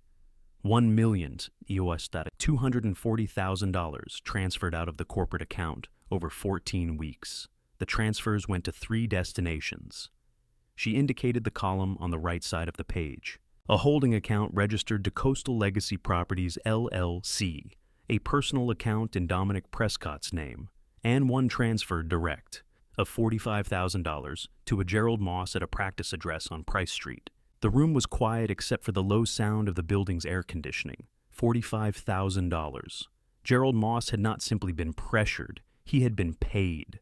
There is a meaningful difference legally and otherwise between a man who does a wrong thing because he is afraid and a man who does a wrong thing because he is invoiced for it. The second man has much less room to construct a sympathetic account of his own conduct. This morning, Octavia said, at 5:03 a.m., a transfer order was placed from the corporate account. $820,000. Destination Coastal Legacy Properties, LLC. She looked at us both. The transfer is currently in pending status. It has not cleared. Evangeline set down her pen. Because of the SAR. Because of the SAR and because your call this morning gave me the legal basis to apply an internal compliance hold, while we await judicial authorization. Octavia folded her hands on the table. The hold is a temporary measure. Our internal policy supports it for up to 72 hours under active SAR circumstances. But to freeze the account beyond that, to prevent that transfer from clearing permanently, and to protect the remaining assets, I need a court order. She looked at Evangeline with the directness of someone asking a question she already knows the answer to. How long do you need? 4 hours, Evangeline said. Octavia considered this for exactly as long as it deserved, which was not long. Then you have 4 hours. She pushed the complete SAR documentation across the table, the original filing, the FinCEN acknowledgement, the 14 flagged transactions, the full transfer history, and the pending order for $820,000 frozen at 5:03 a.m. on the morning of the day the Meridian contract was scheduled to close. 31 years in this building, Octavia said. She was not addressing the room. She was addressing me, in the particular way of someone who understands that the facts she has assembled belong to a person sitting across from her, not simply to a case file. I have watched a great many people attempt to move money that did not belong to them through accounts they did not have the right to control. I have never allowed one to finish. She held my gaze steadily. Mr. Prescott, your company's money is still in this building. Let us keep it that way. We left the bank at 8:40. Broughton Street had completed its transition into the full morning, the coffee shop 2 blocks east open, and busy the delivery trucks making their rounds. The ordinary Monday of a city that did not know what was being assembled inside the buildings around it. Evangeline was already moving phone in hand, walking at the pace of someone whose mind has shifted into a different register. I'll file the emergency ex parte temporary restraining order within 2 hours, she said. Every piece of physical evidence, the USB, the POA, originals from Humphrey, all of it needs to be at my office before 10. She did not look up from her phone. I'll handle the rest. I had one more stop to make. Not to gather anything every document, every photograph, every file had already been accounted for and would be in her hands within the hour. This stop was different. I had been carrying something since 11 o'clock the previous night, and there was a person who needed to receive it before this day moved any further. Everything Walter has built in 4 days comes down to the next 4 hours. Before I take you inside, courtroom 4, drop a 4 in the comments. Simple as that. Just let me know you're still in the room. This story contains fictional elements woven in for storytelling purposes. Some details are not drawn from a single source, but the truth underneath them is something I believe you'll carry with you. Before I went to Evangeline's office, I made one stop. Estelle Fontaine answered her door at 8:50 in a house robe and reading glasses, a cup of tea in her hand, with the unhurried composure of a woman who has been expecting company even when she has not been told to expect it. I handed her the folded piece of paper I had written at my kitchen table at 2 in the morning, not a legal document, not evidence, simply an account of what had happened since she knocked on the door of apartment 4B on a Sunday afternoon and told me not to turn on the lights. She held it for a moment without opening it. "Is it done?" she asked. "Not yet," I said, "but it will be today." She nodded once and closed the door. I drove to Broughton Street. At 9 o'clock, I laid everything on Evangeline's conference table in the order I had organized it the night before. The USB drive from Raymond's 6 audio recordings and a complete email archive. The 47 photographs from Cornelius numbered in pencil on the reverse. The original POA documents from Humphrey's locked drawer. The genuine instrument from 2022 and the forged version side by side. The bank documentation from Octavia. 14 flagged transactions, the SAR filing the FinCEN acknowledgement, and the pending transfer order for $820,000. The screenshots Vivian had collected across 3 months each renamed with its date. The cognitive assessment report from the dumpster on Price Street. Marcus's compiled financial summary. Evangeline stood at the head of the table and looked at it all for a long moment, the way a person looks at something they have heard described and are now seeing in its full physical dimension. In 20 years of practice, she said, I have never walked into a courtroom carrying a more complete record. She set her hands flat on the table. Walter. A pause. There is no going back from this. Once I file, this becomes a matter of public record and criminal referral. Everything that follows for Dominic, for Moss, for everyone whose name is in these documents will be irreversible. I had been awake since before 5. I had read everything twice. I understood what irreversible meant. File the petition, I said. She was already reaching for her briefcase. At 10:15, the door to the conference room opened, and Evangeline introduced Detective Beauregard Taft of the Savannah-Chatham Metropolitan Police Department, a large, quiet man in a dark jacket who had the deliberate economy of movement that comes from many years of sitting in rooms where things were about to become official and learning not to disturb that process. He shook my hand with the particular formality of someone who is conducting himself for the record. "Mr. Prescott," he said, "I want you to know that the Federal Bureau of Investigation has been conducting a parallel investigation into Coastal Legacy Properties, LLC, and its associated transactions for 14 months. The Suspicious Activity Report, filed by First National in April, was the third such report connected to entities affiliated with Grant Halford across 3 states. He set a single page on the table, a case number, a court, a date of filing. This morning, the United States District Court for the Southern District of Georgia issued a federal asset freeze order covering all accounts and instruments associated with Coastal Legacy Properties, Dominic R. Prescott and 4 additional named individuals." A pause. "Dr. Gerald Moss is among them. The room absorbed this. 14 months. The federal investigation had been running since April of 2024, 12 months before Dominic had walked into Humphrey Stahl's office with a folder of old debt. Whatever Dominic believed he had been building it inside a structure that was already being observed from above. At 10:47, Evangeline filed the emergency ex parte petition for a temporary restraining order at the Chatham County Superior Court. I sat in the gallery and watched her present to the Honorable Patricia Calloway, a different Ashford than Vivienne, a coincidence of surnames that meant nothing except that Savannah is at its core, a city of a certain size where names recur. Evangeline argued 3 elements in the precise order the law requires. First, irreparable harm. The Meridian contract was scheduled to close in 73 minutes. And a transfer of intellectual property rights under a forged power of attorney would create damage that could not be fully remedied after the fact.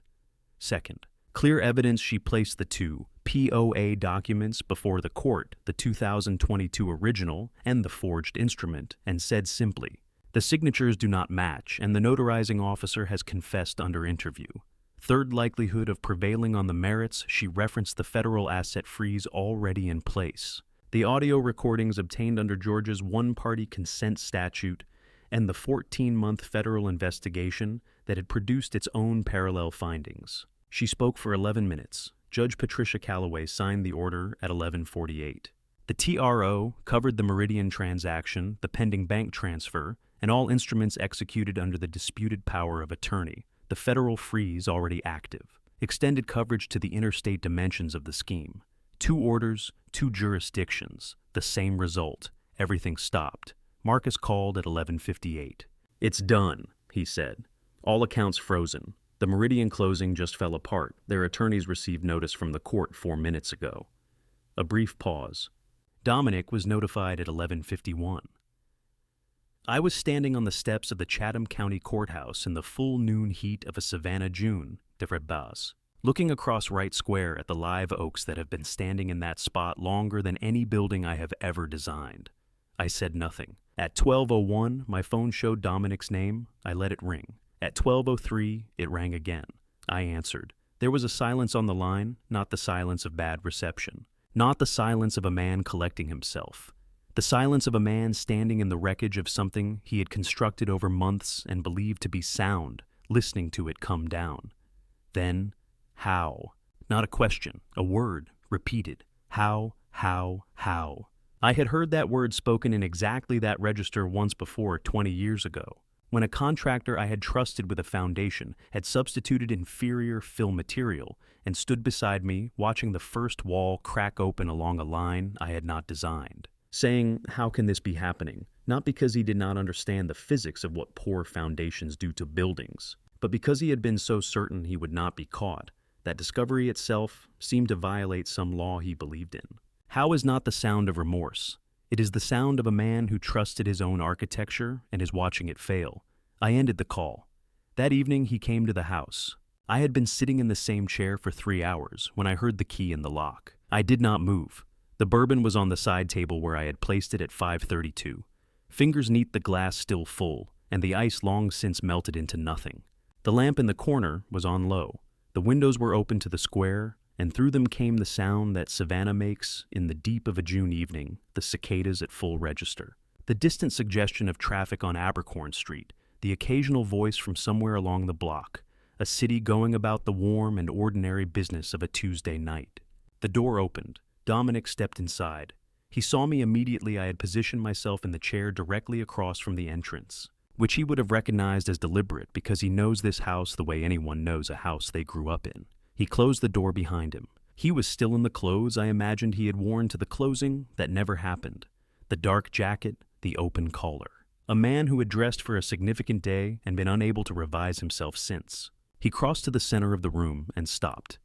"Dad, whatever you think you saw..." I lifted the first envelope from the stack on the table and set it down without opening it. He stopped talking. I lifted the second, the third.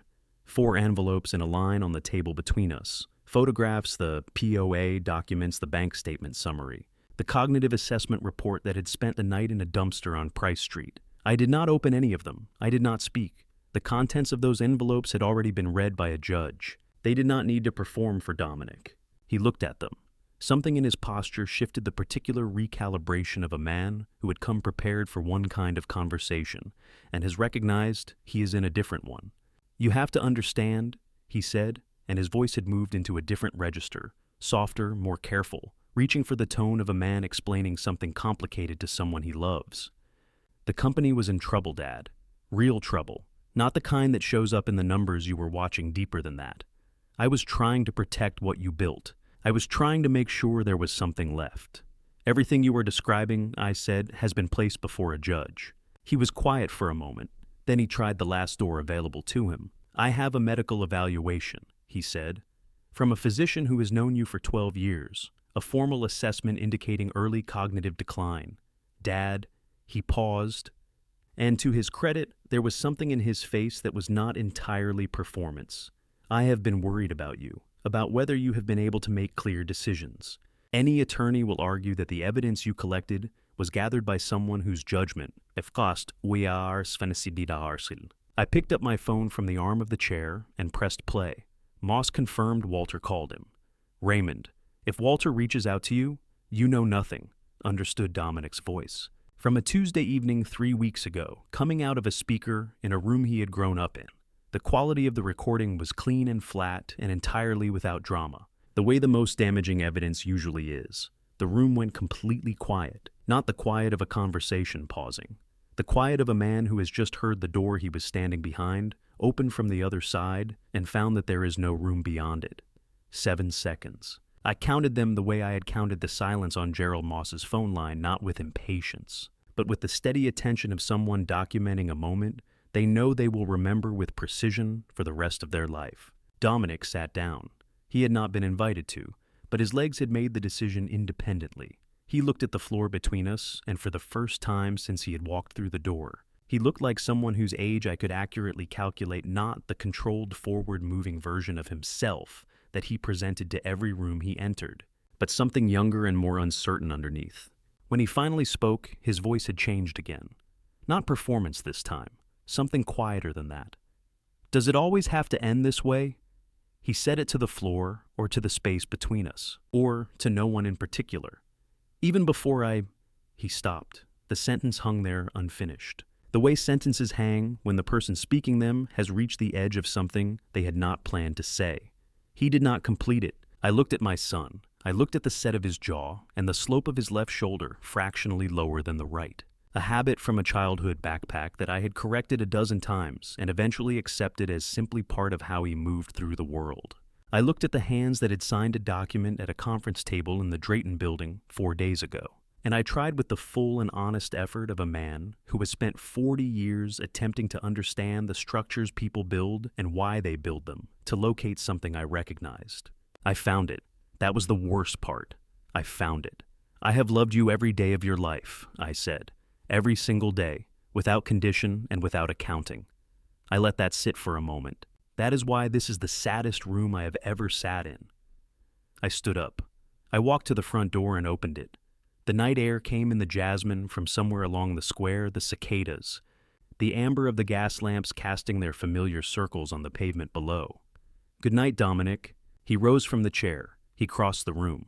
He passed through the door without looking at me, without speaking, and walked down the front steps into the dark with the careful, deliberate gait of a man concentrating on the precise placement of each foot as though the pavement itself could not be trusted. I closed the door. I stood with my hand on the latch and listened.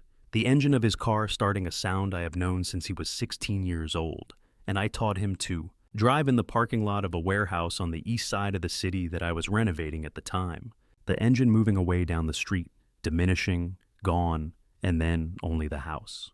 The same house it had been for 40 years. The same furniture, the same arrangement of rooms, the same particular creak of the floorboard just inside the dining room threshold that Eleanor and I had, always meant to fix and had come to regard as a kind of announcement whenever one of us came home late. All of it still here, all of it intact, but quiet now in a way it had not been before. Not the quiet of a house whose occupants are sleeping, the quiet of a house that has been asked to hold something it was not built to hold, and has managed it and is resting. I went back to the side table. I picked up the bourbon. I held it for a moment, the weight of the glass, the color of the liquid in the low lamplight. Then I set it down without drinking. There was nothing I wanted to blur. I went upstairs. I slept without dreaming, which surprised me. In the morning, before I had finished the first cup of coffee, there was a knock at the door. Not a key, a knock. 2 deliberate sounds, unhurried and official. 2 men in suits on the front steps of the house, the Monterey Square fountain visible over their shoulders, the morning light clear and full and without any sympathy whatsoever. There are moments that arrive with a particular quality of inevitability. Not surprise exactly because some part of you has understood they were coming, but a weight that exceeds what you had prepared for nonetheless. I had known since Tuesday morning, standing on the courthouse steps, that Wednesday would bring something official. I had not known the precise shape of it until I opened the door. Beauregard Taft stood on the front steps of my house with 2 people I had not met, before a woman in her late 30s with a credential wallet already open at eye level, and a man behind her who was holding a document folder, the way professionals hold things they intend to refer to. The morning light was clean and unhurried. The fountain in the square behind them moved through its ordinary pattern. "Mr. Prescott," the woman said. "Special Agent Dana Calloway, FBI. We have an arrest warrant for Dominic R. Prescott. He's currently in custody." A brief pause, professional and not unkind. "We'd like to speak with you with your attorney present at a location of your choosing. We can go to her office if you'd prefer." I set my coffee cup down on the entryway table. "Give me 5 minutes," I said. Evangeline was at her office before we arrived. Taft had called ahead, which told me these arrangements had been made at a level above the Wednesday morning knock on the door. She was standing when we came in, 4 chairs already positioned around the conference table, a fresh legal pad open in front of her seat. She looked at me once, a quick and thorough assessment. The kind that checks whether a person is holding together before the room fills with difficult information. I was holding together. Special Agent Calloway led the presentation with the efficiency of someone who has delivered this particular account enough times to have found its clearest form. Coastal Legacy Properties, LLC, had been operating since 2022 under Grant Halford's direction, using Delaware registration to obscure beneficial ownership. The company's stated purpose was real estate acquisition and development. Its actual function was the systematic targeting of elderly property owners and business principals, identifying individuals with significant illiquid assets, establishing relationships through false professional pretexts, and executing fraudulent transfer schemes designed to move ownership before the victim understood what had occurred. Halford had 4 prior convictions and had adapted his methodology after each one becoming more sophisticated with each iteration. Dominic Prescott was recruited into the network in September of 2024, Calloway said. Initial contact was made through a third party at a real estate conference in Atlanta. He was identified as having access to a significant target, a parent-owned architectural firm with a high-value commission in active negotiation and an owner approaching retirement age. She said this without editorializing, which was professional of her, and did not make it easier to hear. Your firm and the Meridian Commission represented the largest single transaction in the network's history, $4.5 million in intellectual property rights, combined with the corporate assets we've traced through the Octavia Brennan SAR filings. Taft set a photograph on the table. I recognized the man in it immediately, not from any prior introduction, but from Cornelius's stack of 47 prints numbered in pencil on the reverse. He appeared in 11 of those photographs, always peripheral, always at a distance that suggested presence without participation. The man who was never quite in the center of the frame, but was always close enough to the center that removing him would have changed the composition entirely. This individual, Calloway said, is the architect of the network, a man known in federal records as Douglas Fenn, operating through a series of holding companies across 3 states. Halford operates the acquisition side at his direction. Your son was recruited to provide the inside access password schedules, the power of attorney filing the medical documentation. She tapped the photograph once. We have 14 months of federal investigation. We have financial records and corporation documents, and the interstate transactions that establish the RICO pattern across 3 states. What we have not had until this week is the internal evidence connecting the network's outside operations to its inside agent. She looked at the USB drive on Evangeline's table, Raymond's 6 recordings and email archives sitting in a plain black case in the morning light. "Mr. Prescott," she said, "your testimony and this evidence are the final pieces we need to close the chain." The room was quiet. Evangeline's pen rested still against the legal pad. Taft sat with his hands folded in the patient way of a man who has learned that some silences should not be filled. I thought about Raymond standing in the dark at Forsyth Park, pressing a drive into my hand and saying I should have come to you months ago. I thought about Vivienne at the corner table at Foxy Loxy, hands wrapped around a coffee cup. She never drank from, telling me about 3 months of photographs taken in fear and preserved in hope. I thought about 7 families whose names were in a file on that drive, people who had built something across the course of their lives and had sat across from someone who appeared trustworthy and had signed something they did not fully understand. I thought about the particular sound a building makes when its foundation has been compromised, not a dramatic collapse, but a slow and incremental shifting, each crack following the path of least resistance, each failure making the next one more likely. I looked at Evangeline. She gave me the small, deliberate nod of someone confirming that the decision is entirely mine and that she will support whatever it is. "Tell me what you need," I said. The weeks that followed had the quality of work, methodical, detailed, one task completed before the next one was begun. Depositions. Evidence review sessions in a conference room at the Federal Building on Bull Street, where I sat across from 2 assistant U.S. attorneys and answered questions for a combined total of 14 hours across 6 separate meetings, cross-referencing the photographs from Cornelius against the financial records Marcus had compiled, reviewing Raymond's recordings with a forensic audio specialist who confirmed their integrity and provenance. 3 weeks of building something, the way I have always built things from the foundation, with attention to each element before placing the next one on top of it. On a Monday morning in July, I put on the suit I had worn to Eleanor's funeral. It is a dark charcoal, a weight appropriate for winter, which made it entirely unsuitable for a July morning in Savannah, and which I wore anyway because it was the only garment I owned that felt commensurate with what the day required. I looked at myself in the mirror in the upstairs hallway, the mirror Eleanor had chosen and hung in that spot 31 years ago, because she said the north-facing light was honest. I drove to Wright Square. I was sitting on the courthouse steps when Cornelius found me. It was 7:50 in the morning and already 91 degrees, the kind of heat that does not build across the day but arrives fully formed, as though the city has simply agreed to be this temperature and sees no reason to ease anyone into it. I had been there for 20 minutes with my jacket folded across my knees and a button open at my collar, watching the pigeons work the pavement around the base of the steps with their particular combination of industry and indifference.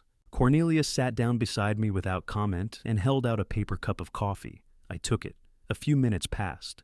Taft came up the steps from the parking area on Montgomery Street, saw us both, and stopped. He looked the way detectives look when they have reached the day they have been building toward for a long time and find that it feels less like victory and more like wait. "Ready?" he said. I considered the question honestly. "No," I said. "Let's go anyway." Courtroom 4. On the 2nd floor of the Chatham County Courthouse is a room that takes itself seriously. High ceilings, dark wood, the particular quality of institutional light that makes everything happening inside it feel permanent and considered. I had been in rooms like it before, on the witness side of professional disputes and easement challenges. I had never been in one for anything like this. Evangeline's presentation lasted 40 minutes. I have watched her work before across 19 years of occasional professional contact, and I have always known she was methodical.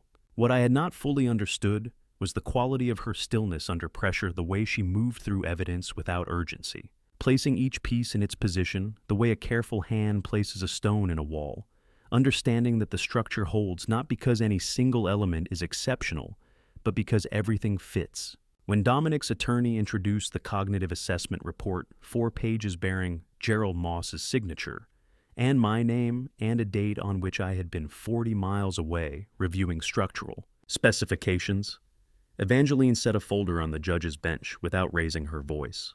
Credit card records from June 10th, a time-stamped security log from the building on Hilton Head where I had spent that afternoon, a cell tower record placing my phone 11 miles from Price Street at every hour of that day. Judge Patricia Calloway looked at Dominic's attorney over her reading glasses with the particular expression of a judge who has not been insulted often and does not intend to become accustomed to it. "Counselor," she said, "I would encourage you to consider very carefully what you place before this court going forward." Dominic's attorney sat down. They came in separately, which was the right decision. 3 witnesses who had each arrived at this room by different roads and for different reasons, and who deserved to give their accounts without the weight of the others already in the air.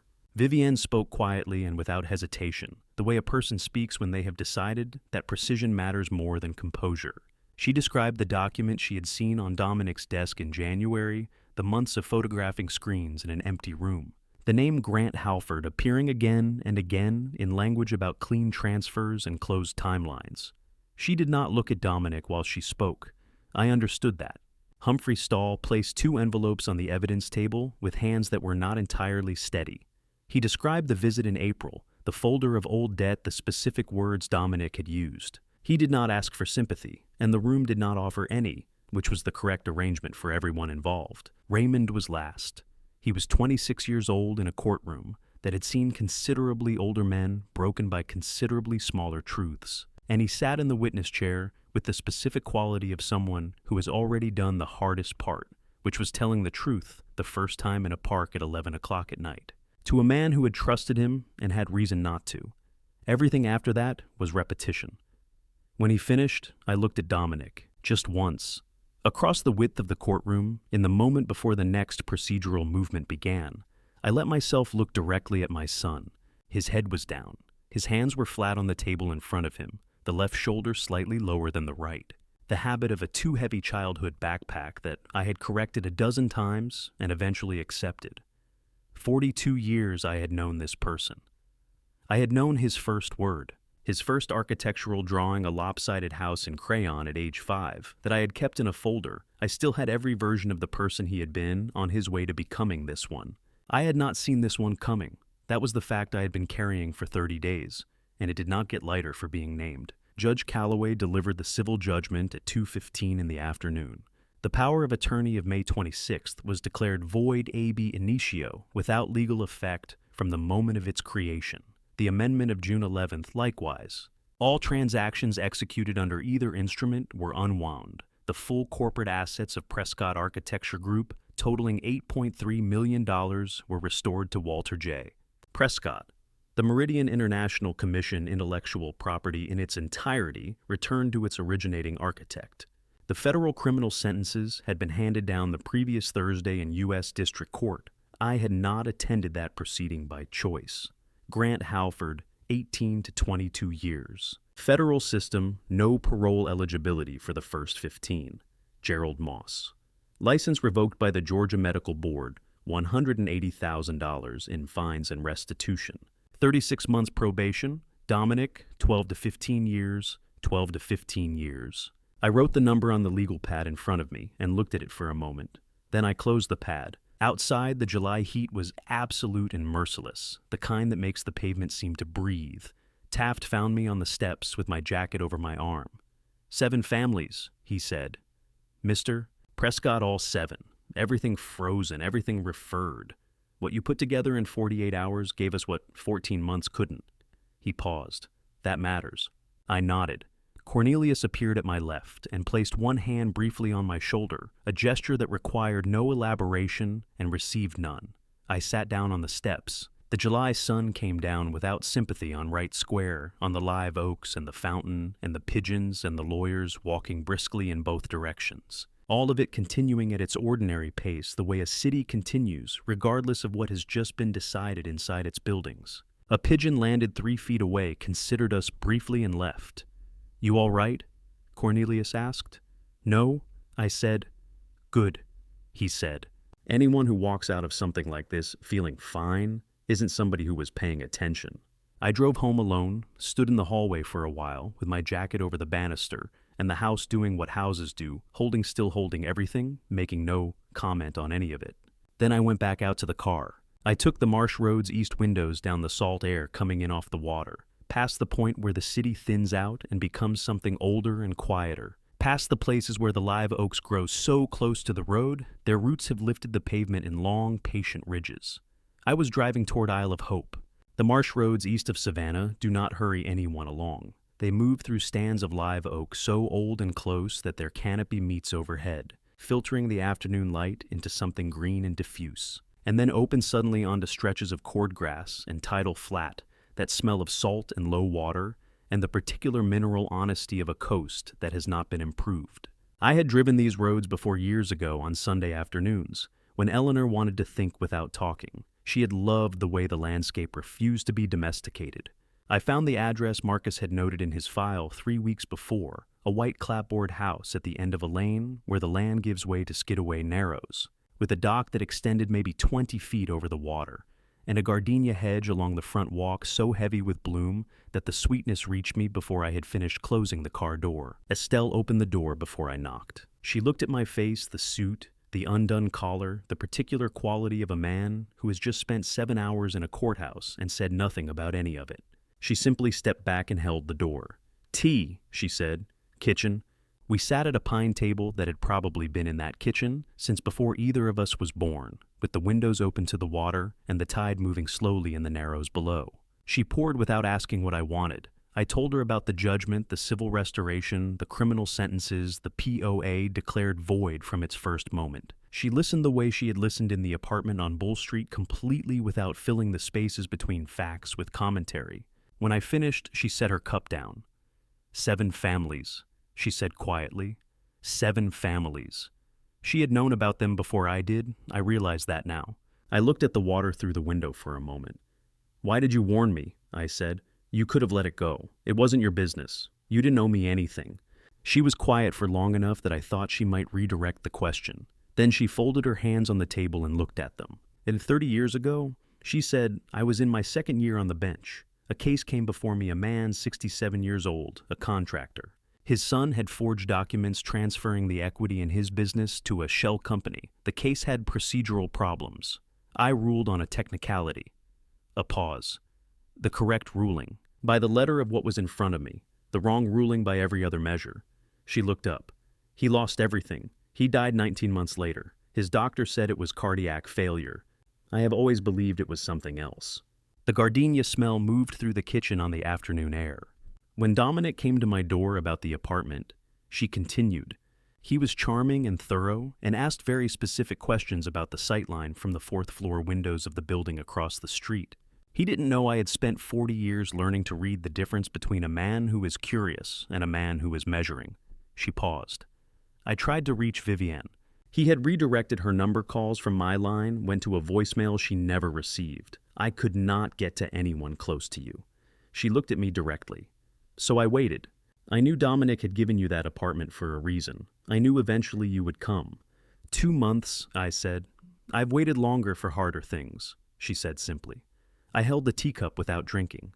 How did you know Eleanor? I said.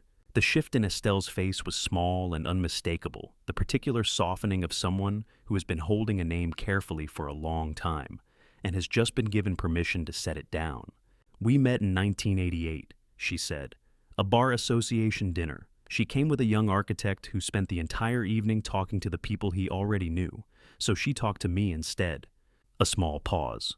We were friends for 35 years. She was the most honest person I have ever known. Not honest in the way people mean when they say someone speaks their mind. Honest in the sense that she did not pretend to herself about anything. Not about what she wanted. Not about what frightened her. Not about the people she loved. I was watching the water. She called me in September of 2023, Estelle said. About 6 weeks before she died, she was very clear about why she was calling. Estelle looked at her hands again. She said, look after him. Not because he can't manage, he can manage anything, but because he will never ask anyone for help, and someday that is going to cost him something he can't afford to lose. The kitchen was quiet except for the tidal sound from the Narrows and the small movements of the afternoon. I did not trust my voice. I was aware of that the way you are aware of a structural limitation, not with alarm, just with the knowledge that certain loads should not be placed on certain members. She would have been glad, Estelle said finally. Eleanor, she would have been very glad about all of it. I nodded. It was all I had. I left Isle of Hope at 6 o'clock. The marsh roads back into the city were the same as they had been on the way out. The old oaks, the tidal flats, the light going gold now across the cord grass. The same roads, a different direction. It took me 6 months to fully understand what that afternoon had given me, but that night, driving back alone through the Savannah dark, I already knew one thing: something had moved, not repaired, not concluded, moved. The way a building settles after the last beam is place not finished, not perfect, but finally bearing its own weight the way it was designed to. The monocular was in my jacket pocket when I came through the door for the last time. I had not planned to bring it. It had simply been on the entry table at Monterey Square when I picked up my keys that morning, and the habit of the past 6 months had placed it in my hand before I decided whether I wanted it there. I set it on the windowsill when I arrived and stood in the empty room for a while, heart pine floors, high ceilings, the particular silence of a space waiting to find out what comes next. The buyers take possession on Friday, a young couple, both architects, who asked during the walkthrough whether the west-facing windows got good afternoon light. I told them yes and did not elaborate on everything that light had once made visible. December in Savannah sits at 58 degrees and a particular clarity. The humidity that softens summer air is gone, and the city shows itself in sharper lines. Bull Street below was quiet in the middle of a Saturday afternoon, the live oaks stripped down to their essential forms, Spanish moss moving slowly in the wind off the river. I stood at the window. Across Drayton Street in the third-floor office I had watched from this distance on a June evening, 6 months ago, Raymond Whitlock was bent over a drafting table. The desk lamp was on. His posture had the specific stillness of someone concentrating in the way that work requires, not performing, just present. He had been managing Prescott Architecture Group for 6 weeks, and in those 6 weeks, the Meridian drawings had moved ahead of schedule. I had signed the Meridian contract myself in August. Walter J. Prescott in my own hand in a conference room with Evangeline sitting to my left. $4.5 million for a commission that had nearly been taken before it was finished.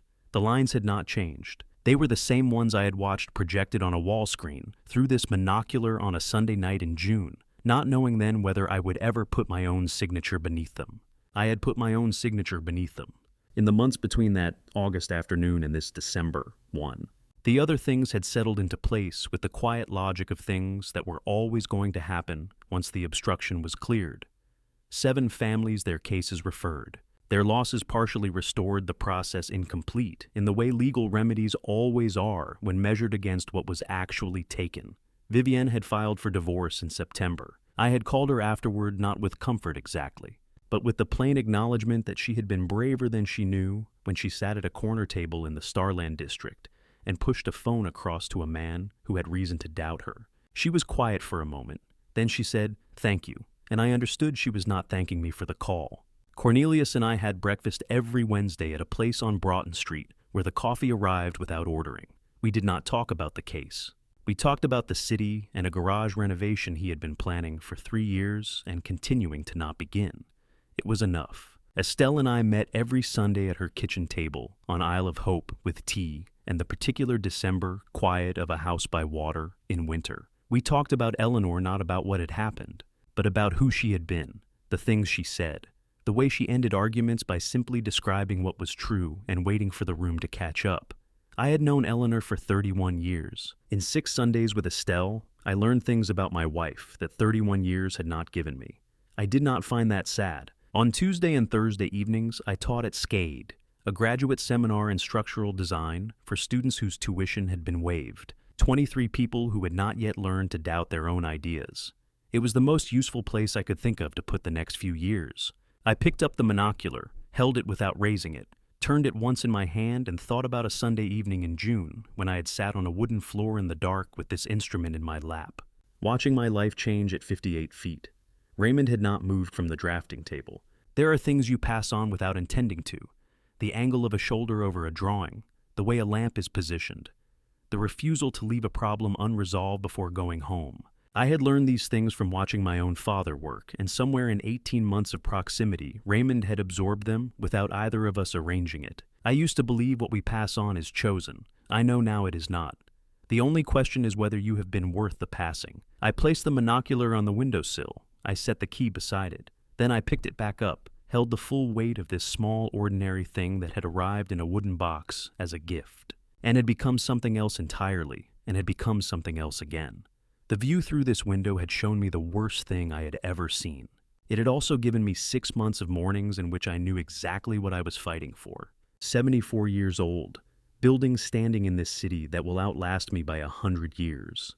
The most important foundation I ever fought for was nearly taken without a struggle. I will not make that mistake again. Some foundations, once you have truly fought for them, hold forever. I put the key in my pocket and walked out.